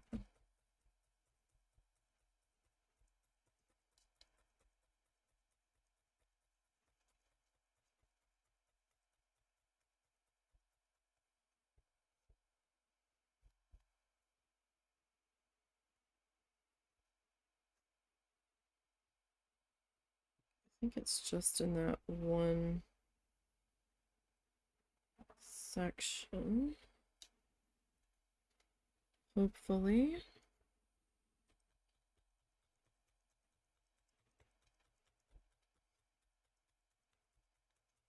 Hopefully.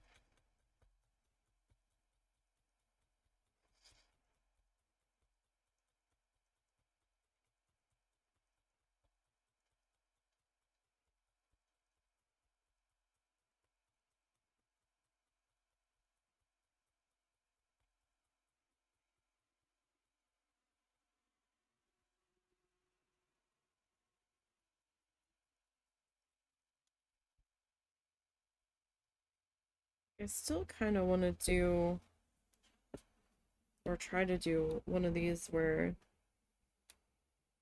our shapes tend to bump out a little bit. But I'd have to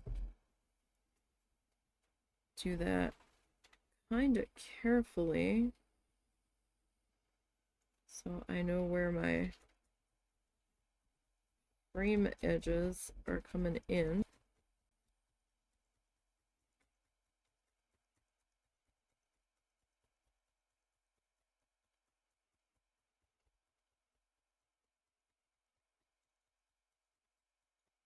The only real issue with these, I mean, I could use the embroidery hoops for those. Could actually.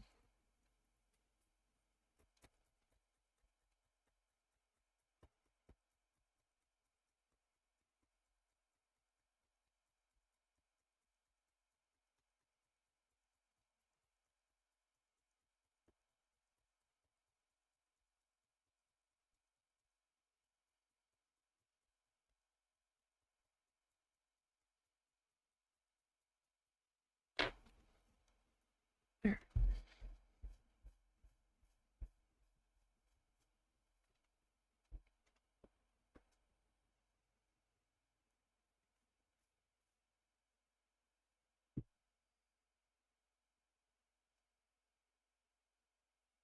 Alright, so next piece going in here.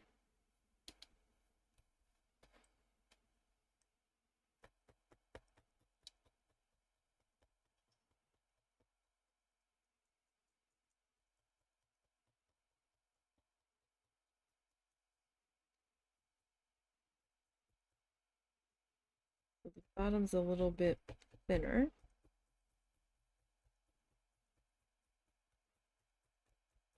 So we'll need to add a bit more in this section.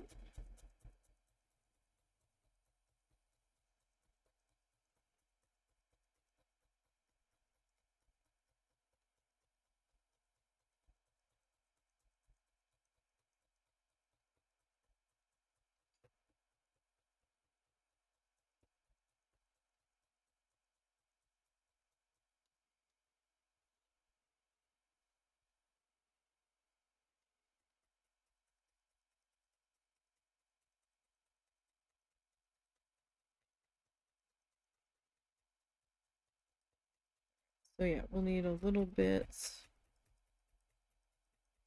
in here just to kind of help fill that out. There's some thinner spots in there. And you know, not a big deal when that happens. You just grab some more fluff and stab it in on top. Not a huge problem. It's fixable. I mean, some things are gonna take some more layers than others.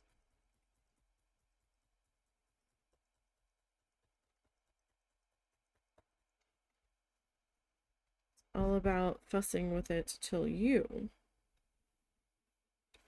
are happy with it.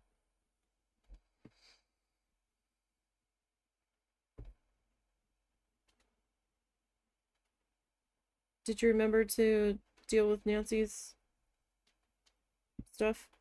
Hmm? Did you deal with Nancy's stuff? Yeah. Okay.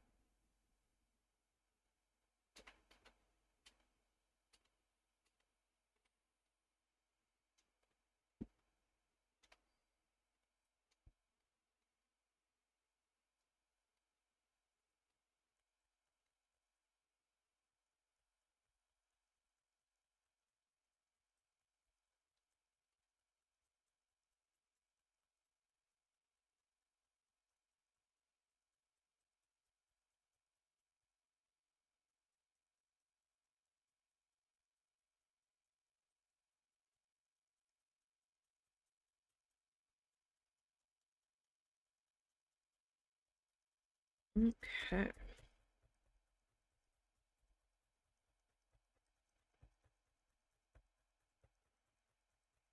Like, I'm torn with what I want to do tonight. I really need to fill more fluff bags, at least a couple of colors, but I also need to edit.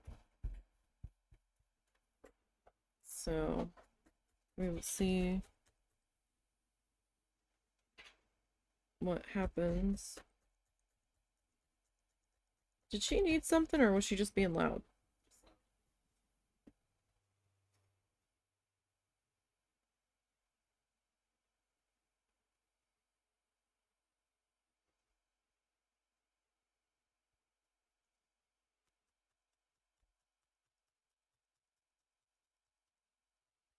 Oh, that's right.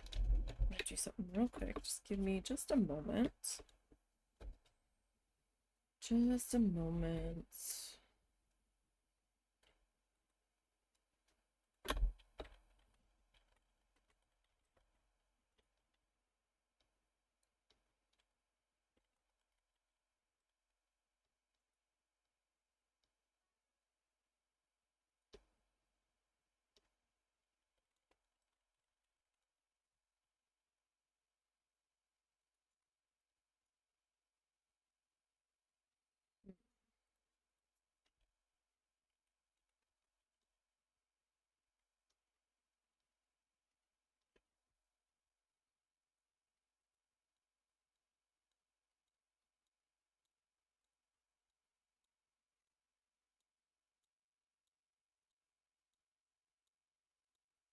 Give me one moment.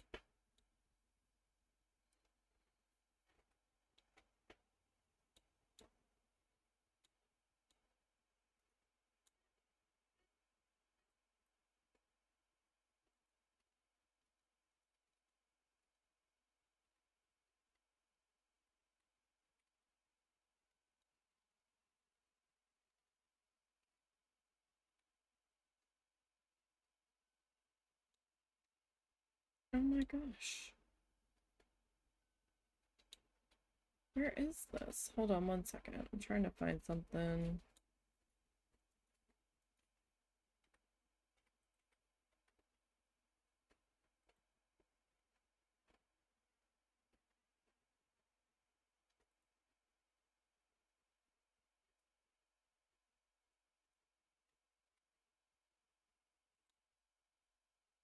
Hi, Bean. What's doing? Hi, guy. Hi, guy.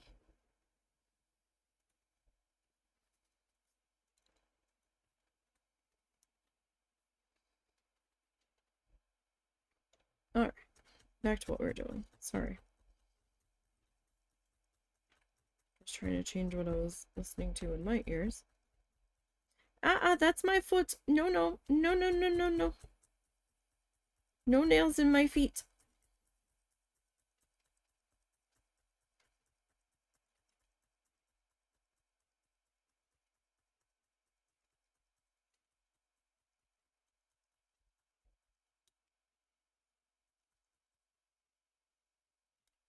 What you doing, buddy?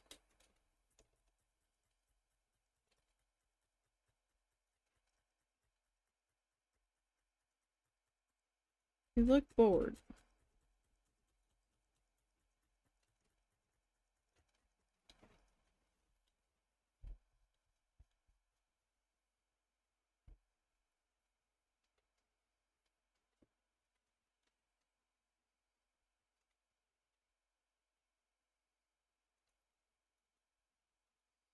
It's my feet.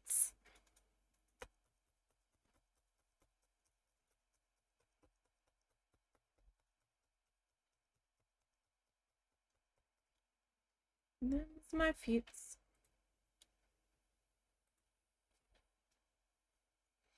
And off he goes.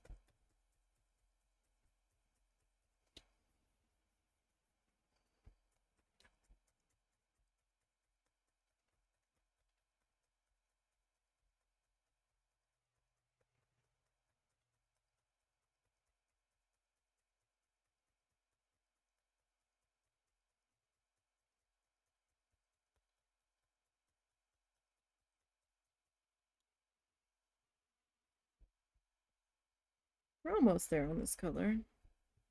Getting there.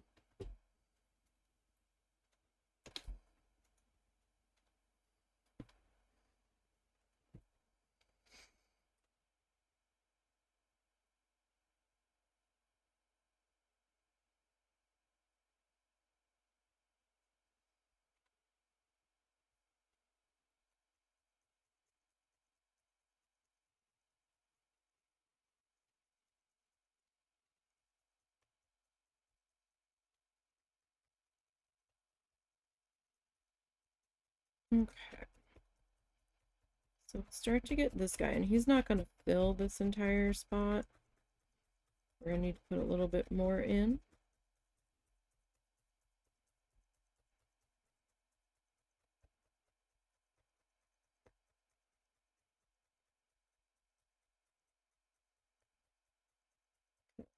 Just the way that's going to work.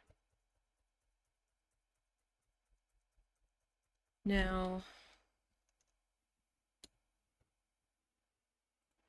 our trees over here, there's some smatterings of different colors in there. So I'm gonna need a few different shades of green here, I think.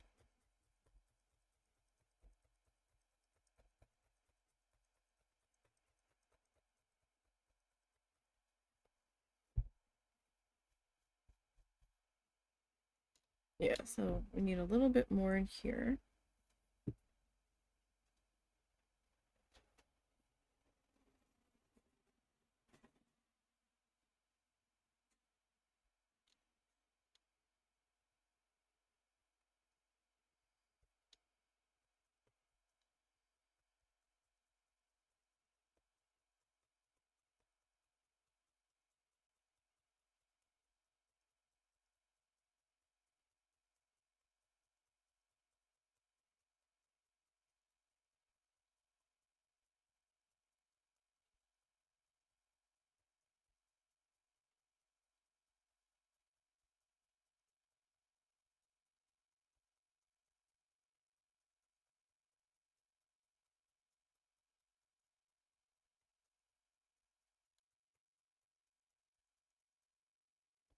Okay.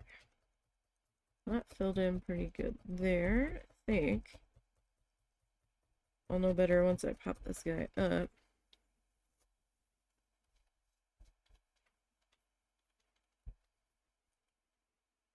Okay, so I need a little bit more here, a little bit more there. And then we will reevaluate where we're at here.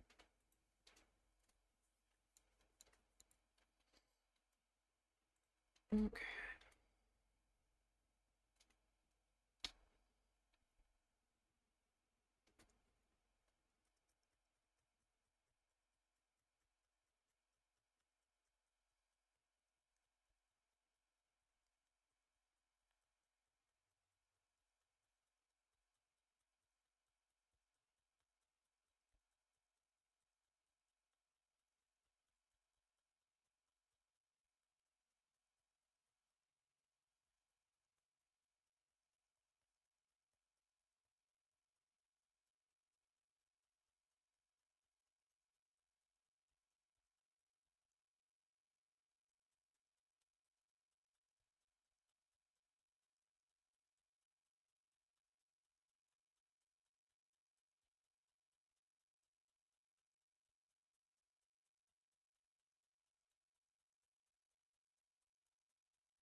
Okay.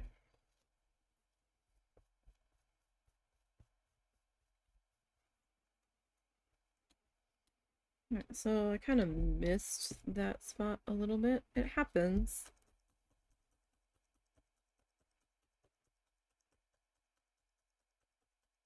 Happens sometimes.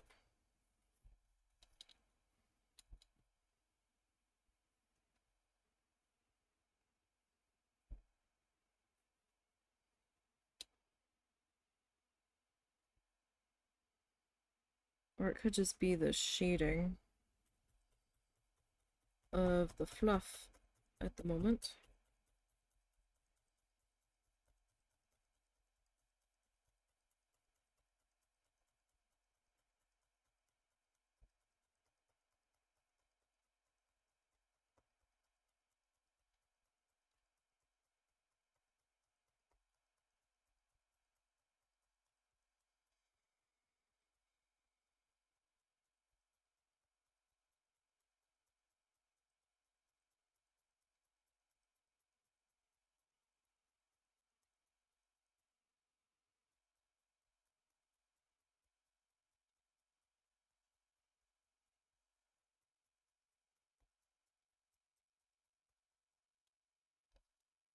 Okay.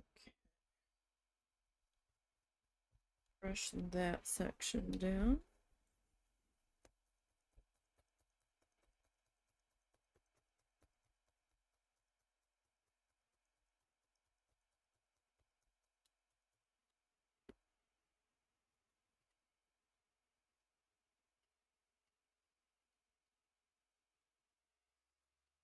Okay.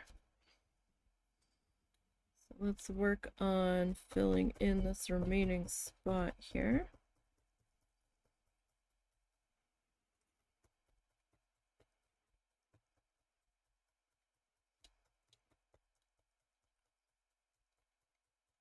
We might just get to starting these trees today.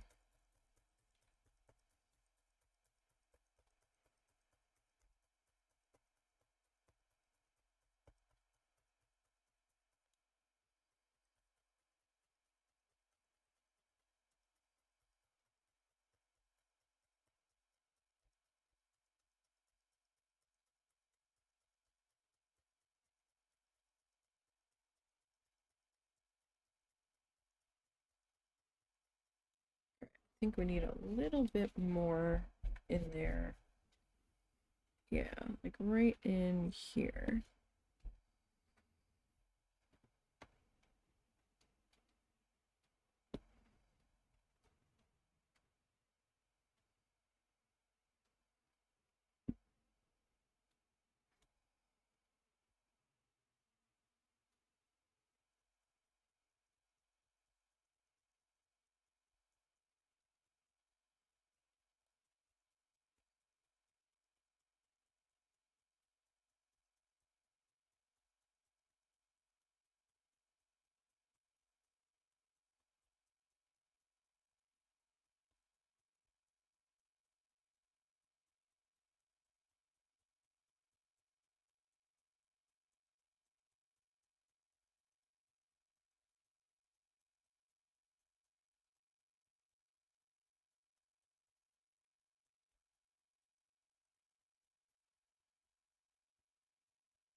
Okay. Cow, Mr. Bean needs to be out for a little bit. And you all get a little too rough and tumble.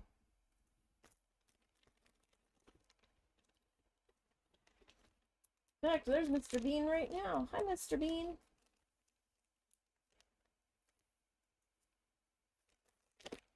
Okay, so we're kind of done with that color, I think. Alright.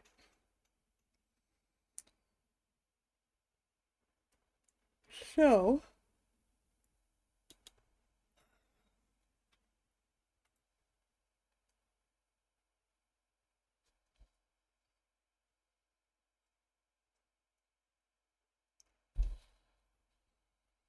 now we need to figure out where we want our shadows to sit on this guy.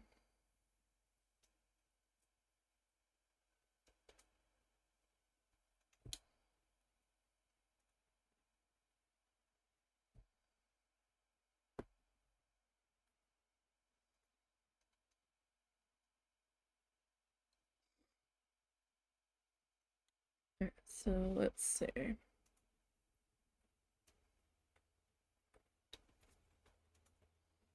What do we want our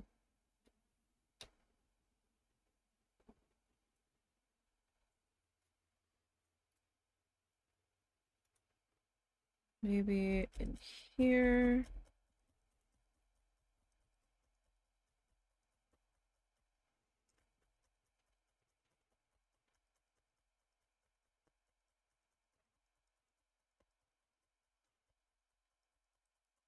This one's tough because we're so right up on it.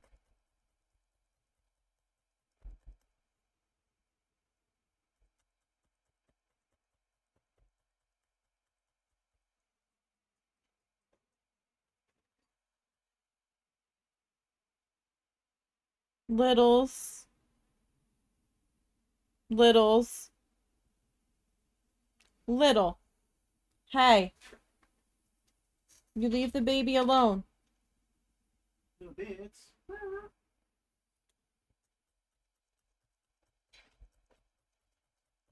She can get real nasty, so we're just trying to make sure. We were hoping that with a kitten she wouldn't be too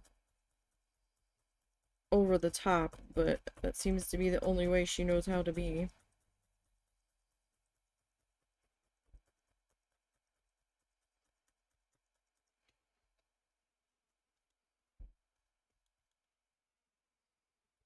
At least as far as males go.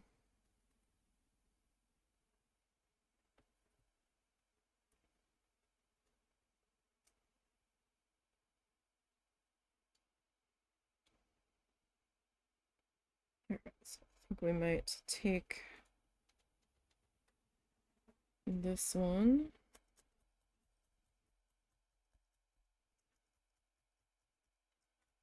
Maybe down this way.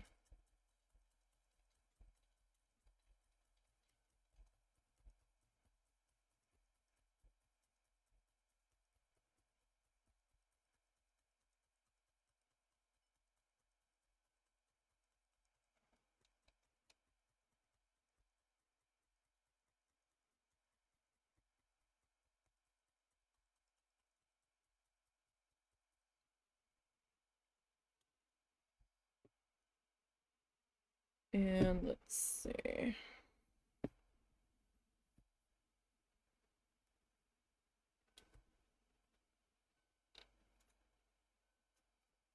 Maybe this one.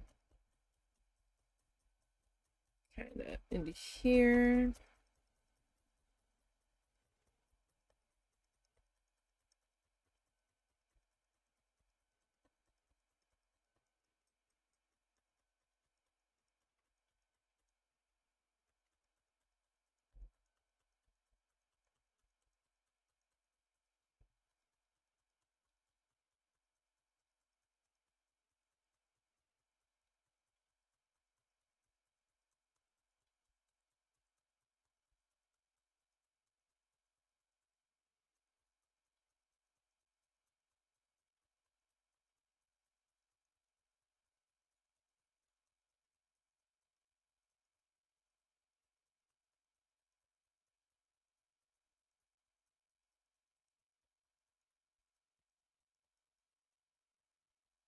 Okay. Where else do I want this to be?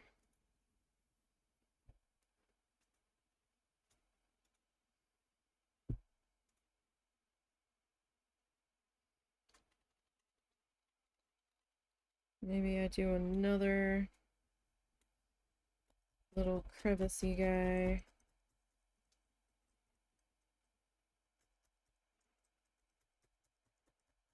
Down and through here.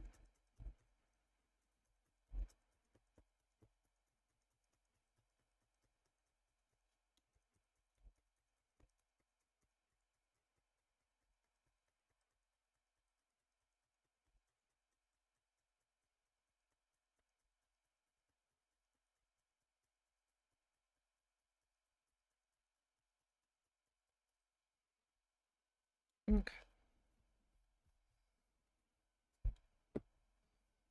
So, stick that into there.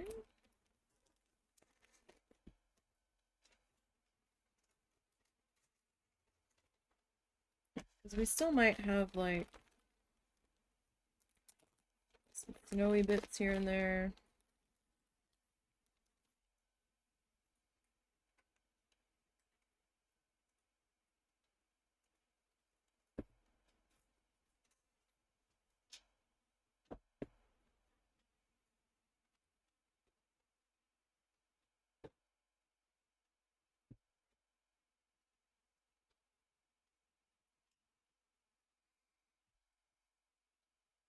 Cow. What are you doing? Don't be pulling stuff out of my drawers. No.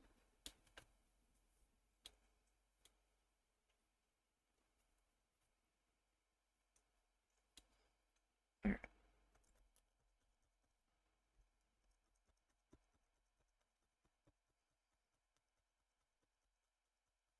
Start to work in some snowy bits on this guy.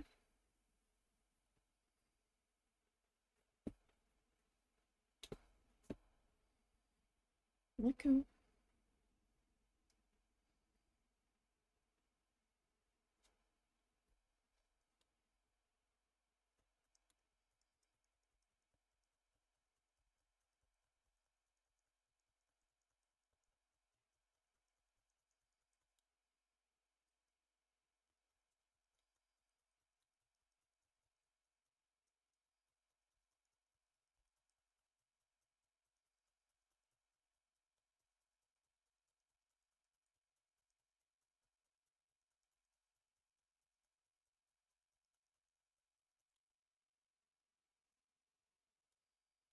Okay.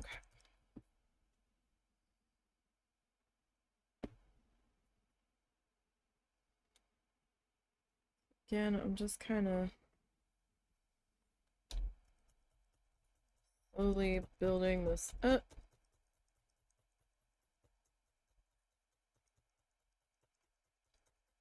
So I don't want it to go too quick, where it looks to be too much. It's a lot easier to add than it is to take away.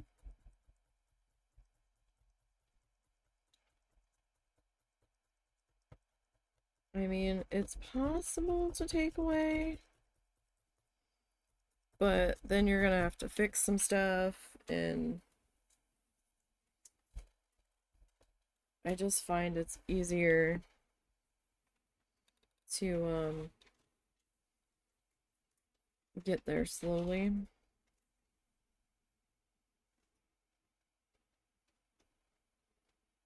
Or at least if you're a little unsure of how you want a thing to go.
Okay.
Sorry about that. One of the cats was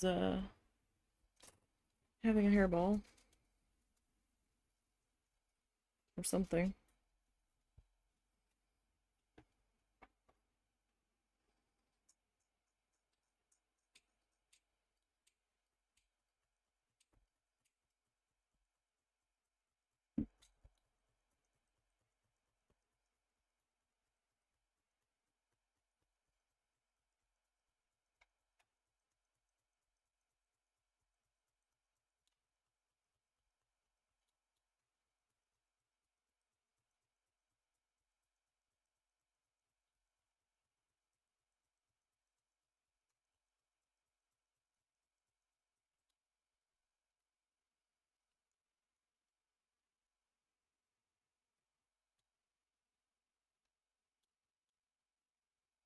Okay.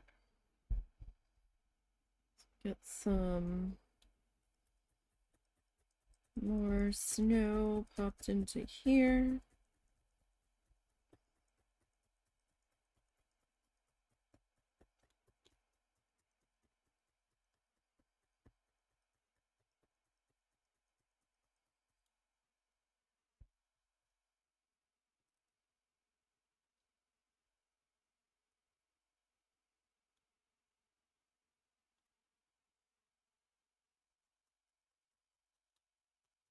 This guy.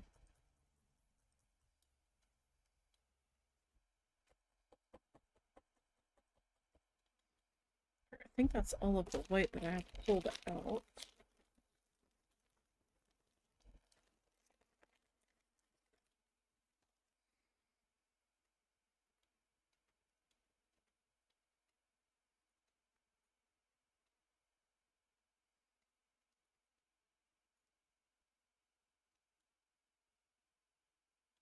Okay.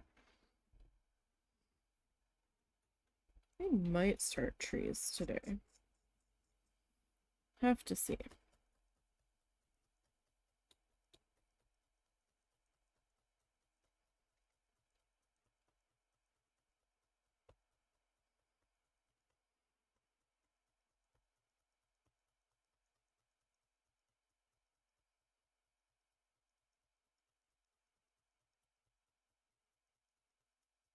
And the trees might take a little bit of time.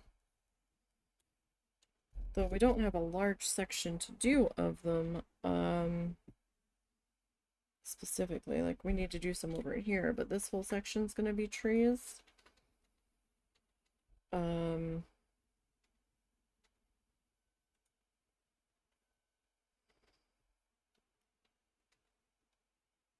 but I need to layer them in.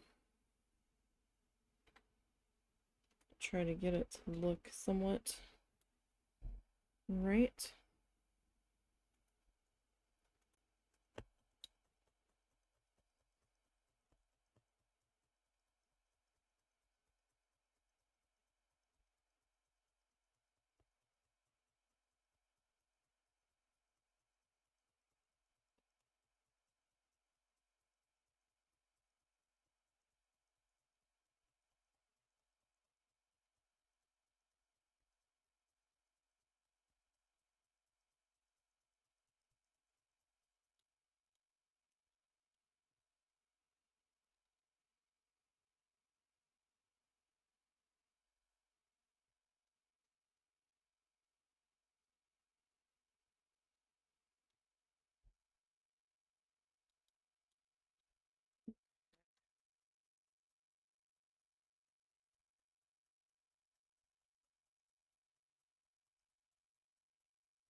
We'll have like some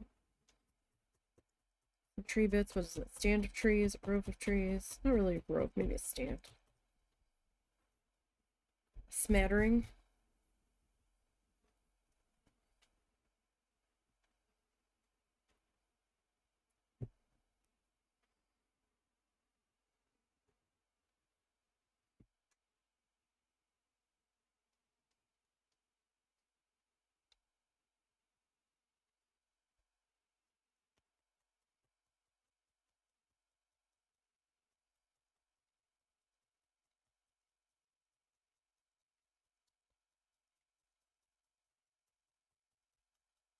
They're gonna hang out like at the bottom area.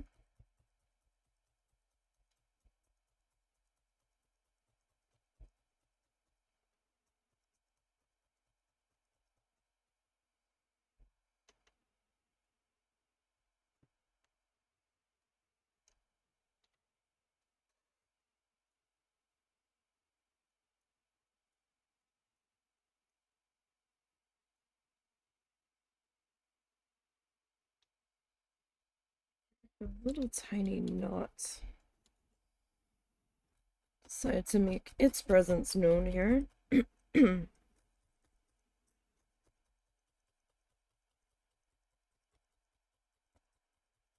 Let's see, hopefully that's not too much of an issue. No, it's not. Small enough where it's not a problem.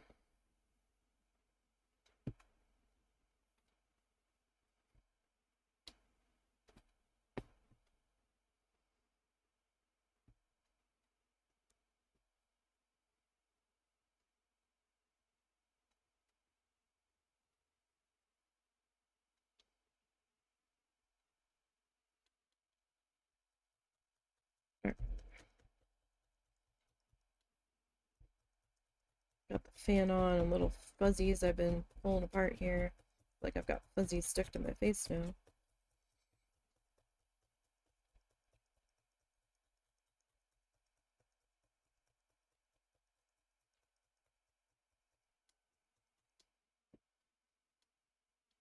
Alright, so we might have like trees smattered in along through here. I'm not sure of their exact placement yet. But I want to get a little bit more snow worked into here. Not much. I don't want to overdo it.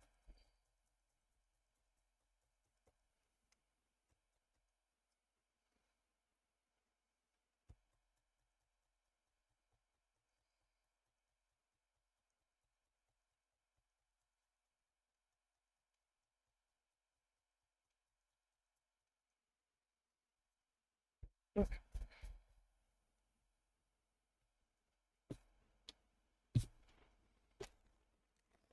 I don't think we're quite done with the whites on this piece yet, but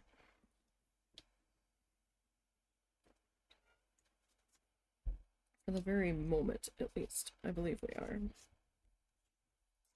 Oh, careful, I almost snapped the needle doing that.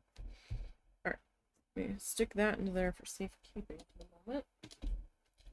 I don't know where Bean wandered off to. Tracking cow, we let cow in the cage.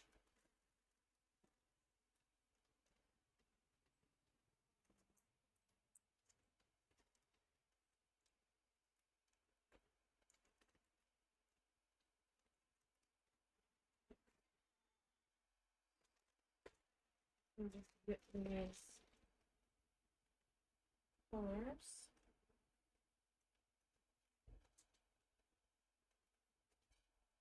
Back up on the wall.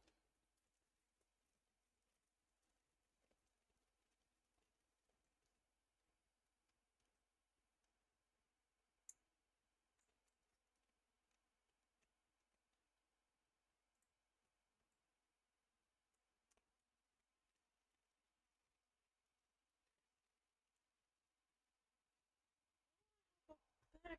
Let's see. Oh, no, no, no. I put an extra clip up there. Okay, that's fine. Alright, so trees. Trees.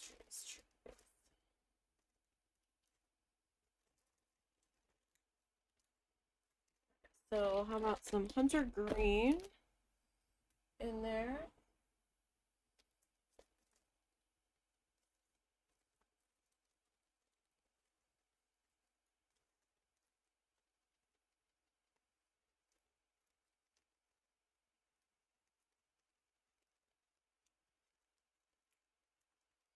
We've got some varsity green.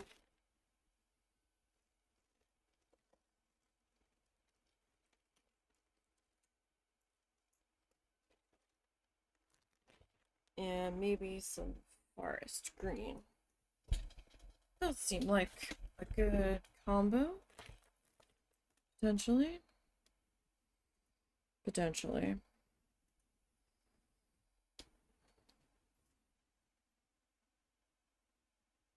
Alright, I'm not quite sure how I want to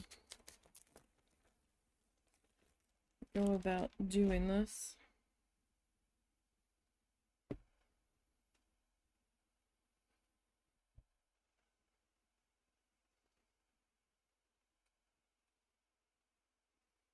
Alright, so I'm gonna get some water here.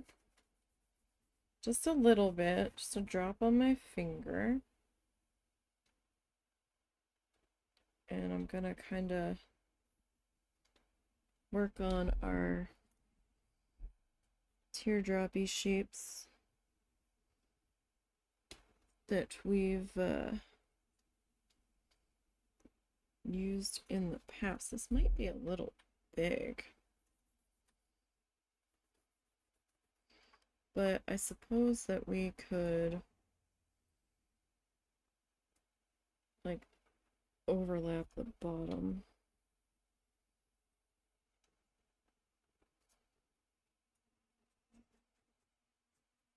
Right, because we kind of need to layer these guys.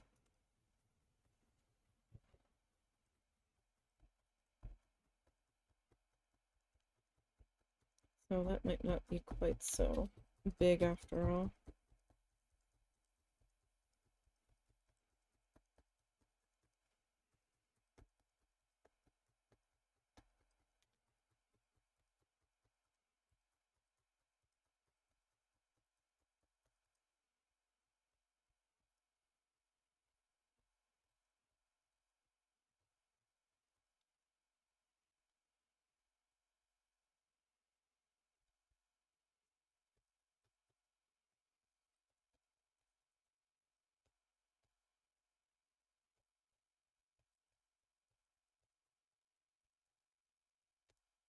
That section of pad? No, it's that section of felt. Okay. Or fluff. Okay. Let's see. What other... Let's go with the forest green up top there. We're gonna have a couple colors in play here.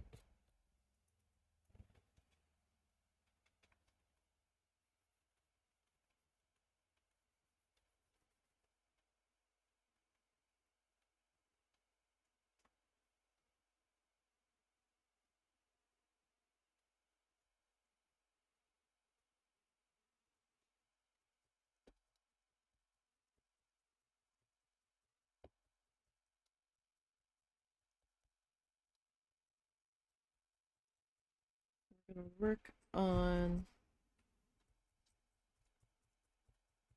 just kind of layering these guys in. So if your needle doesn't want to go in easily, you're going to want to slow down and poke around the area that's being troublesome gently.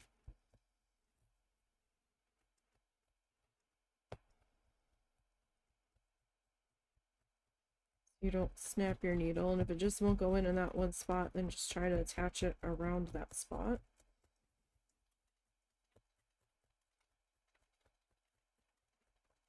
Maybe I had a knot form in there and just didn't realize it.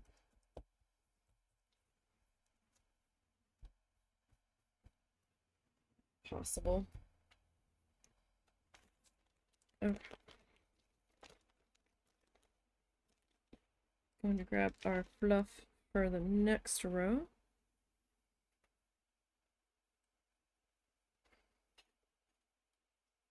Again, a little bit of water on my palm.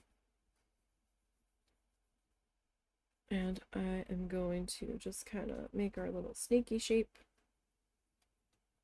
And then I'm going to kind of grab the two ends and fold them up to each other. So we're kind of bowed out in the middle. Like a teardrop shape is what we're looking for. Then we just kind of have to figure out where I want the top of this tree to sit.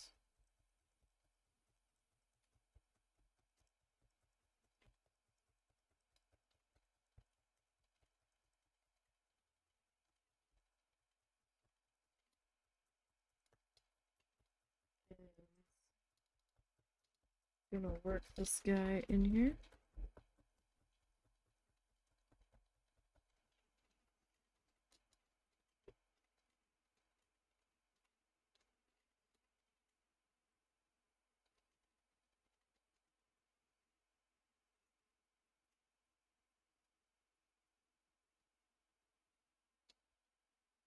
Okay.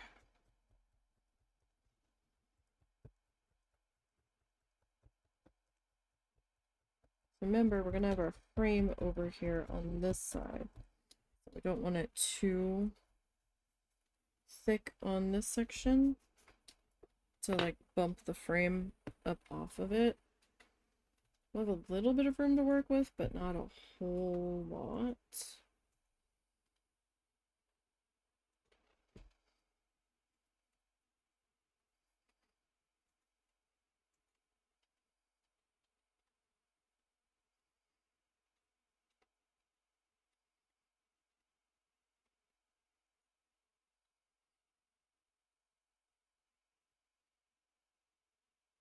And if you think you've just got too much fluff there, you can trim some of it off.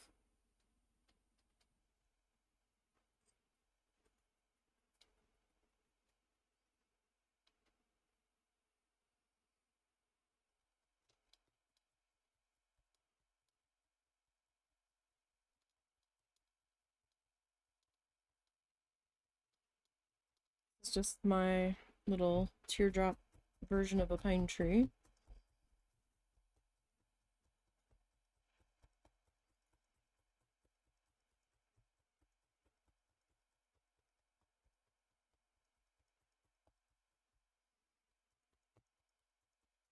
And I want these to overlap.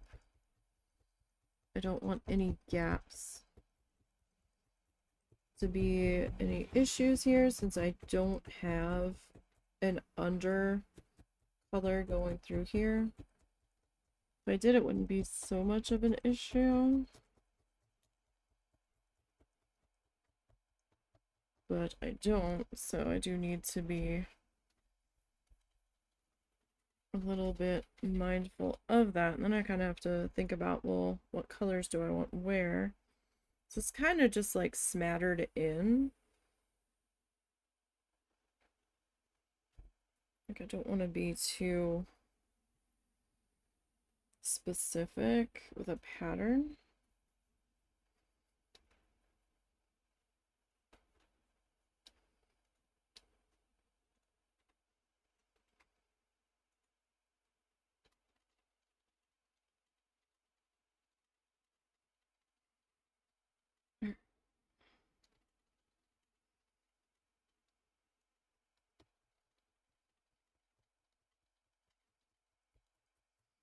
And as you tap in, you know, the size of your fluff will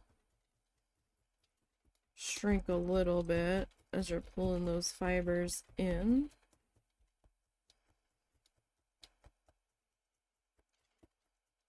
And they don't need to be like perfectly lined up with each other, but we do want overlapping in here. Like, this one could have been a little longer on the bottom, because as we put in our layers here, they're gonna work to cover each other up.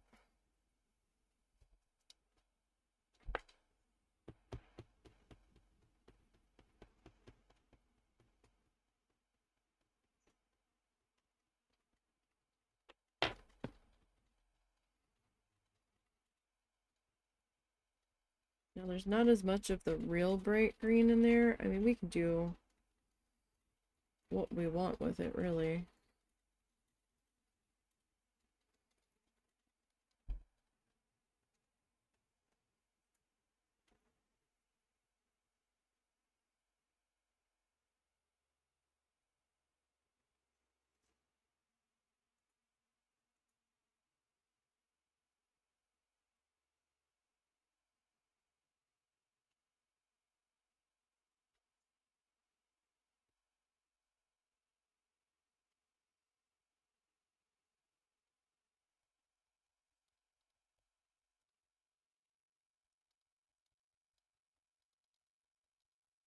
Just with this, I'm gonna need to make sure I'm not layering the same colors on top of each other though, because we're gonna have a hard time seeing them, essentially.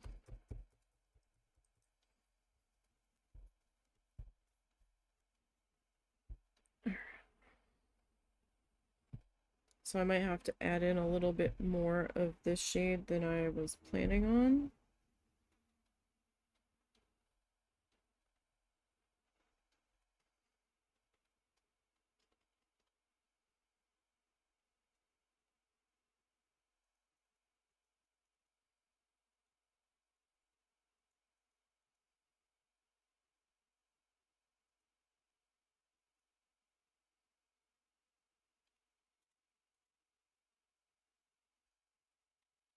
Okay.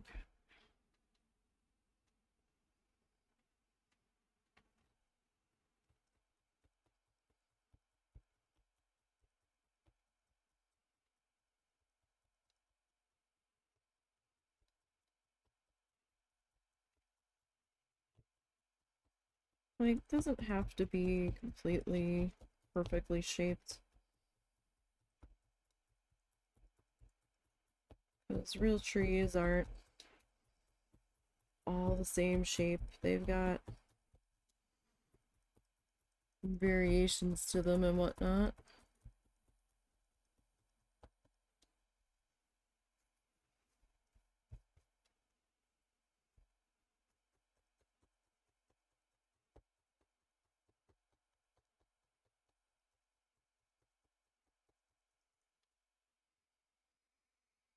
Okay. We're gonna grab this one and see what we can do with that.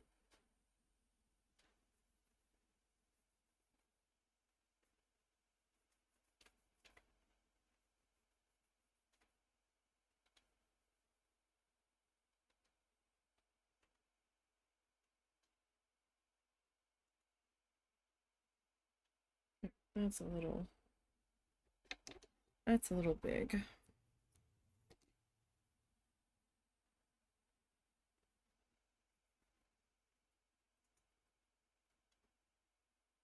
I mean, this is probably still a little big, but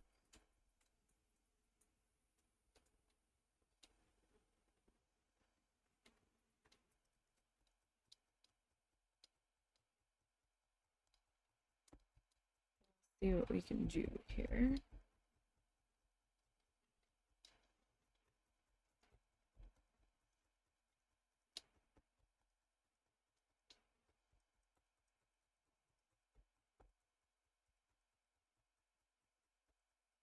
Yeah, I probably could have that one a little bit smaller.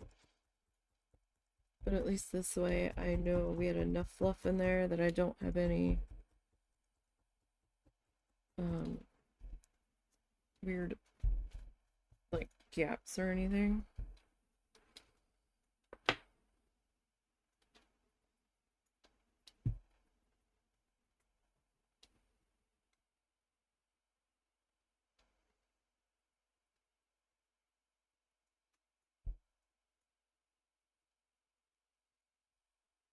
Just a little bit of water. Like, I don't need much. I just need enough to be able to shape this guy.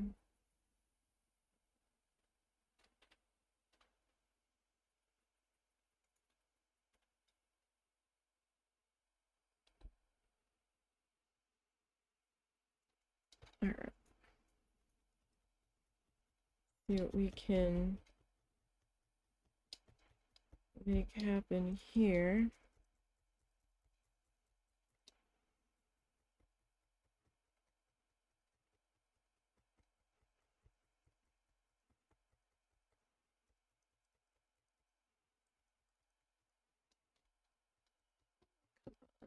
Don't have a gap show up there, please.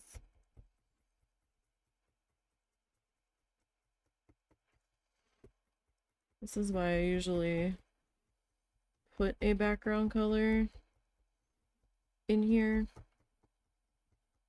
So that way, kind of got a little bit of ass coverage. So if there's like dirt or something, like a brown or whatever showing through, it's fine. It's not as noticeable. And it looks like, you know, forest floor or whatever. Or in this case, mountain.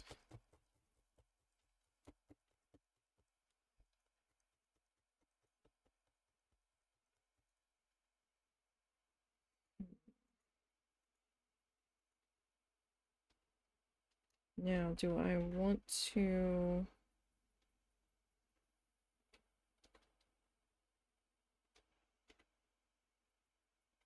put another one in there on that row?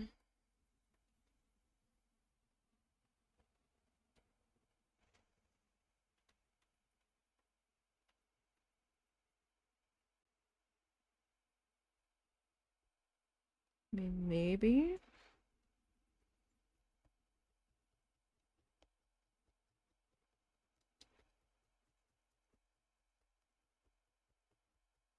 Might be able to squeeze somebody in here.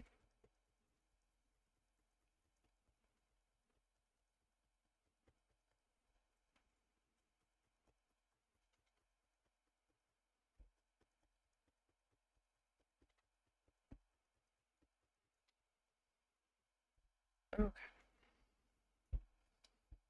Now I am going to grab some more of this color. I mean, we might lose it to the frame when that comes in. We'll lose a little bit to that, but should be okay.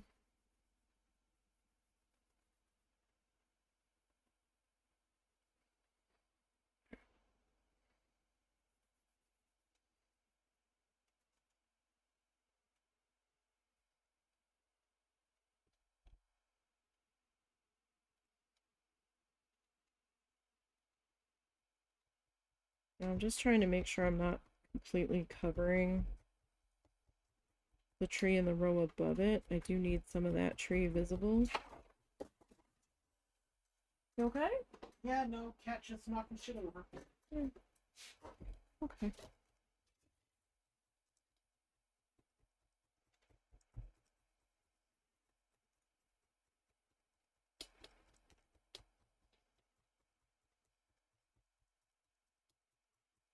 Kind of like a shaping balance here, but like we want this row of tree to be visible, but we don't, like we want to layer it, but you don't want to cover too much. Or maybe you do. I mean, if you're okay with that, then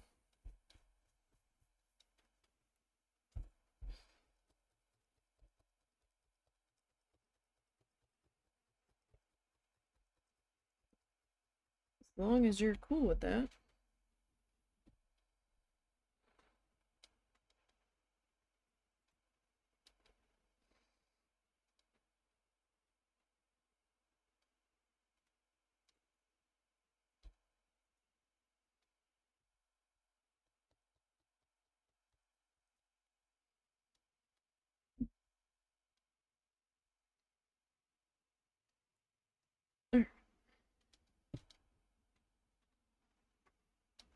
That's too much, I think. So let's pull a little bit of that off. And we'll get back to work here.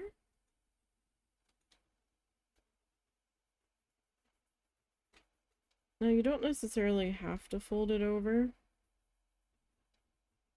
If you've got the right shape without doing that, then hey, cool.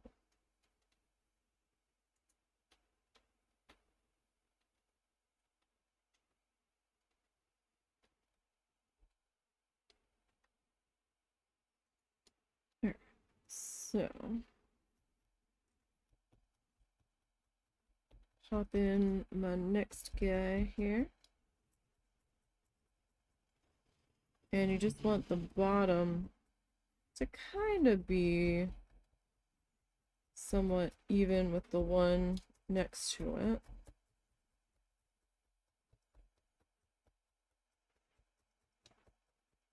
Just to make things a little bit easier for you.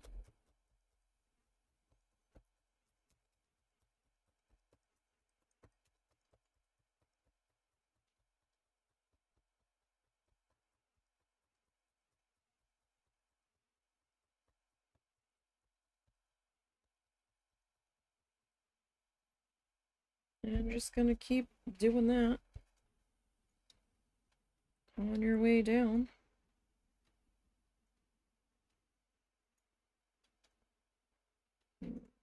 Right.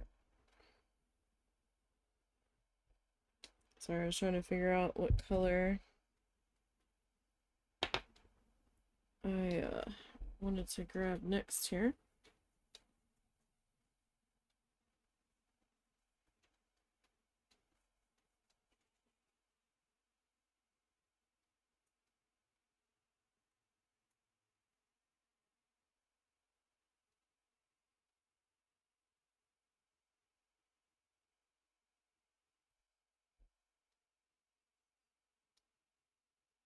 Okay.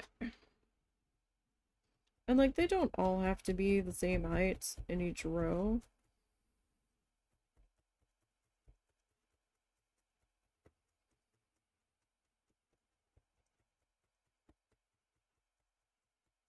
That's just kind of up to you. Like, my tree blobs are kind of all merging together here. So it's getting a little tricky to see my tree shapes. But you know what? That's okay. We can kind of figure out from the context of what else we've got going on in here that those are, in fact, trees.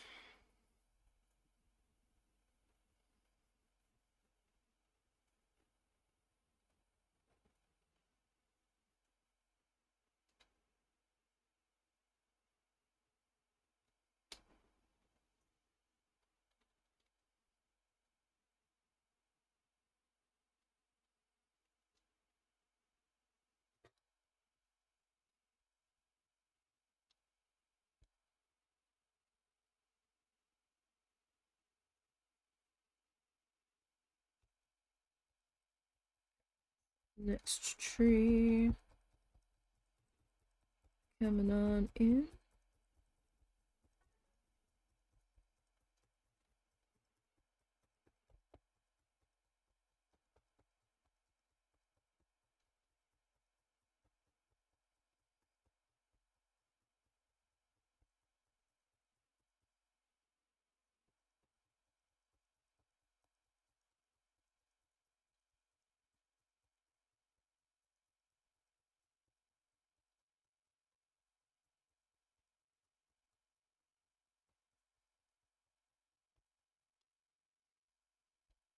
Okay.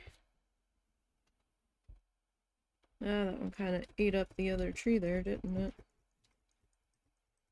I overlapped him a little too much. That's alright.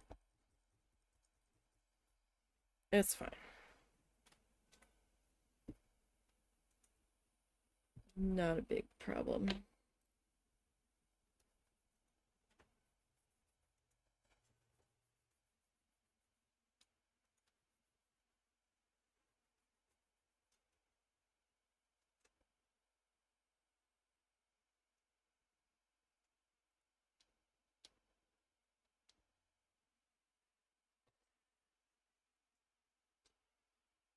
Okay.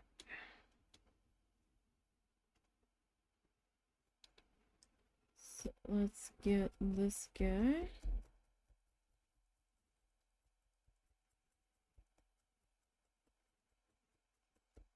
Worked into here.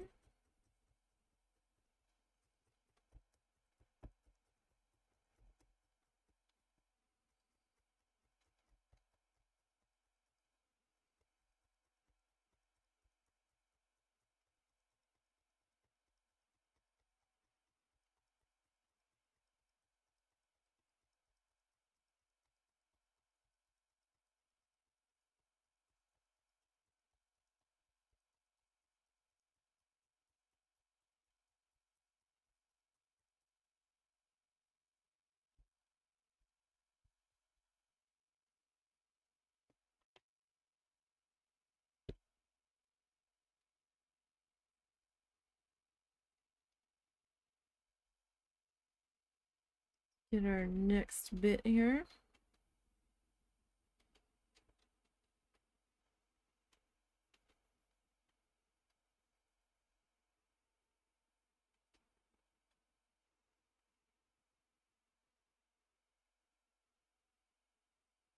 Okay.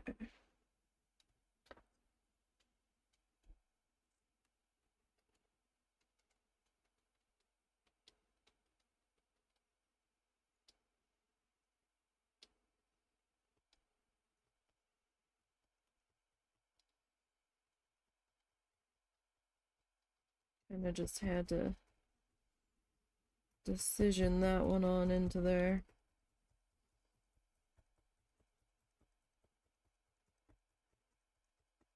Didn't have them in quite the right spot where I wanted him to be. Kind of just have these little triangle guys in here.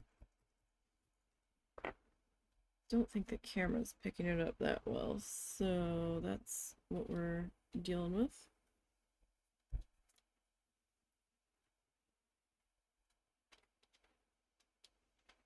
At the moment.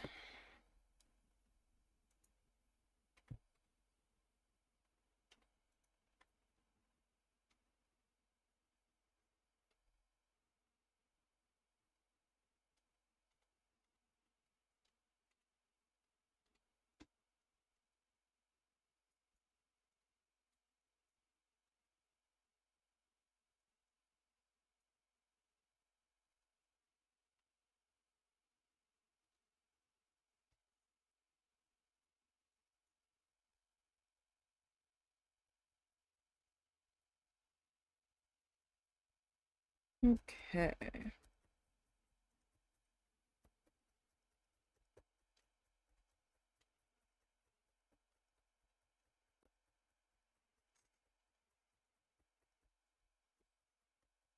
That's not so bad. Time-wise, putting these guys in here.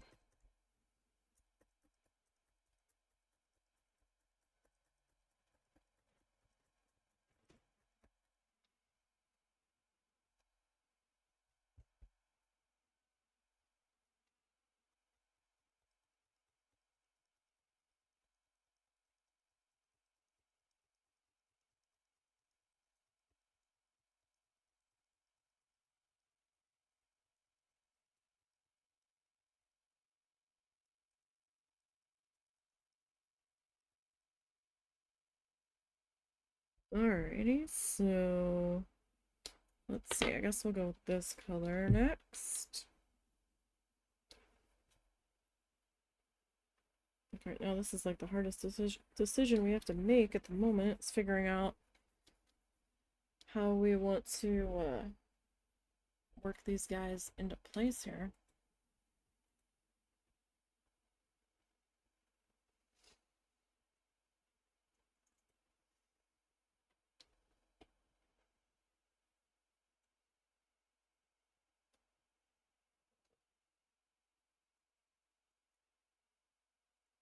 Alright.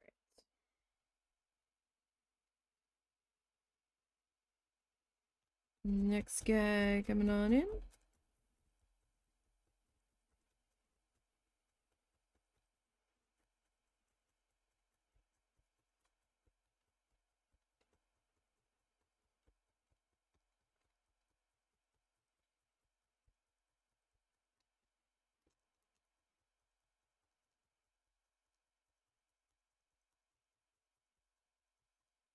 Don't know what color frame we're giving this guy just yet.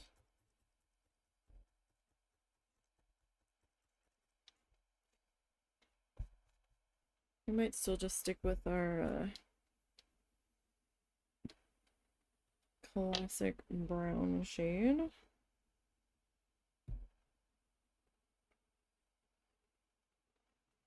I don't know what color we are doing our boat yet.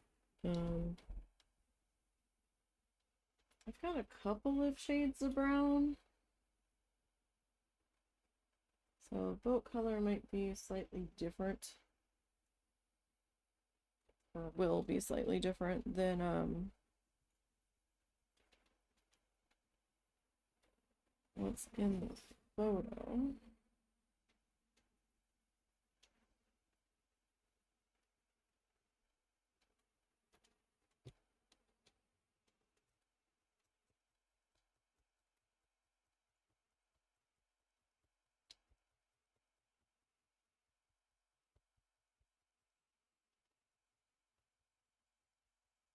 And I am packing my trees pretty tightly in here.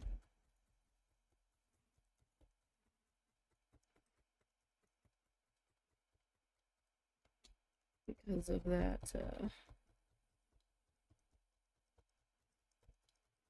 go under background color.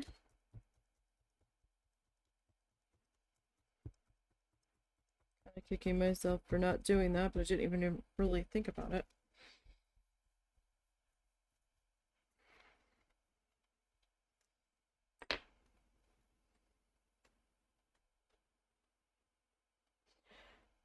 Ooh, goodness me.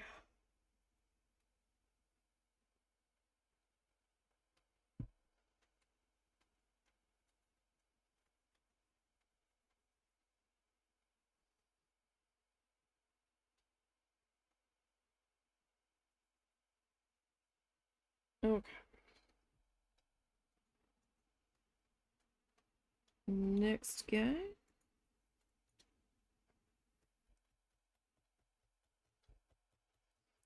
It's gonna accidentally end up being a little taller here.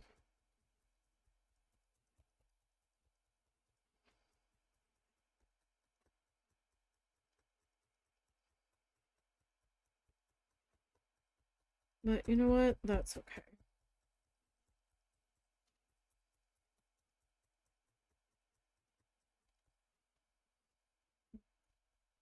It's alright. I mean, I'm so tightly packed in there, you can't really see too many defining shapes anyway.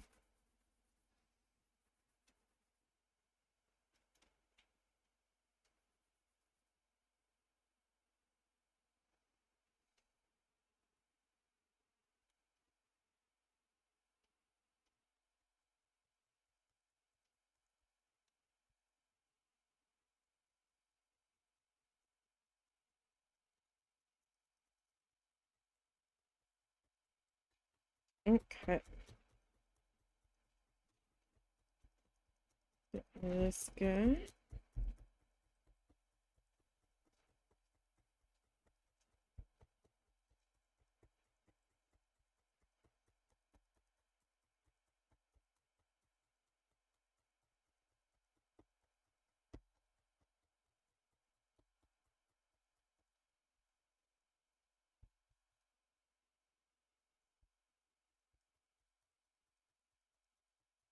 I mean, we probably could have just done like circly blobs and been fine too.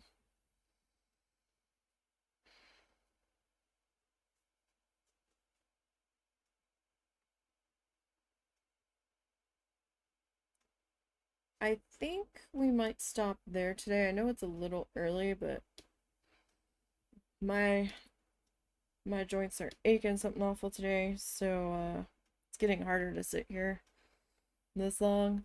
So I think we will call it a day here. Let me straighten that up a little bit so you can see it a little bit better.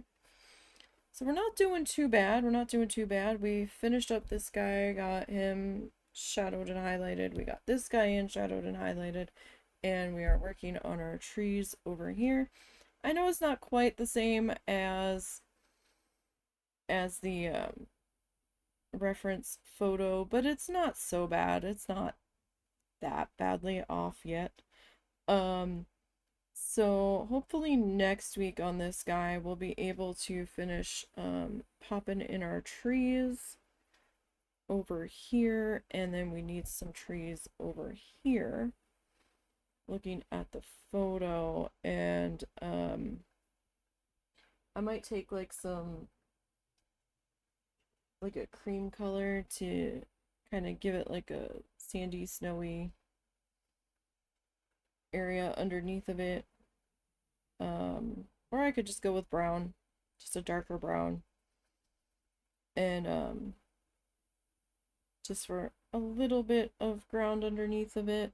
And then we've got water and boat. Boat probably will not be next week. Because finishing trees over here and trees over here is probably going to take a fair amount of time.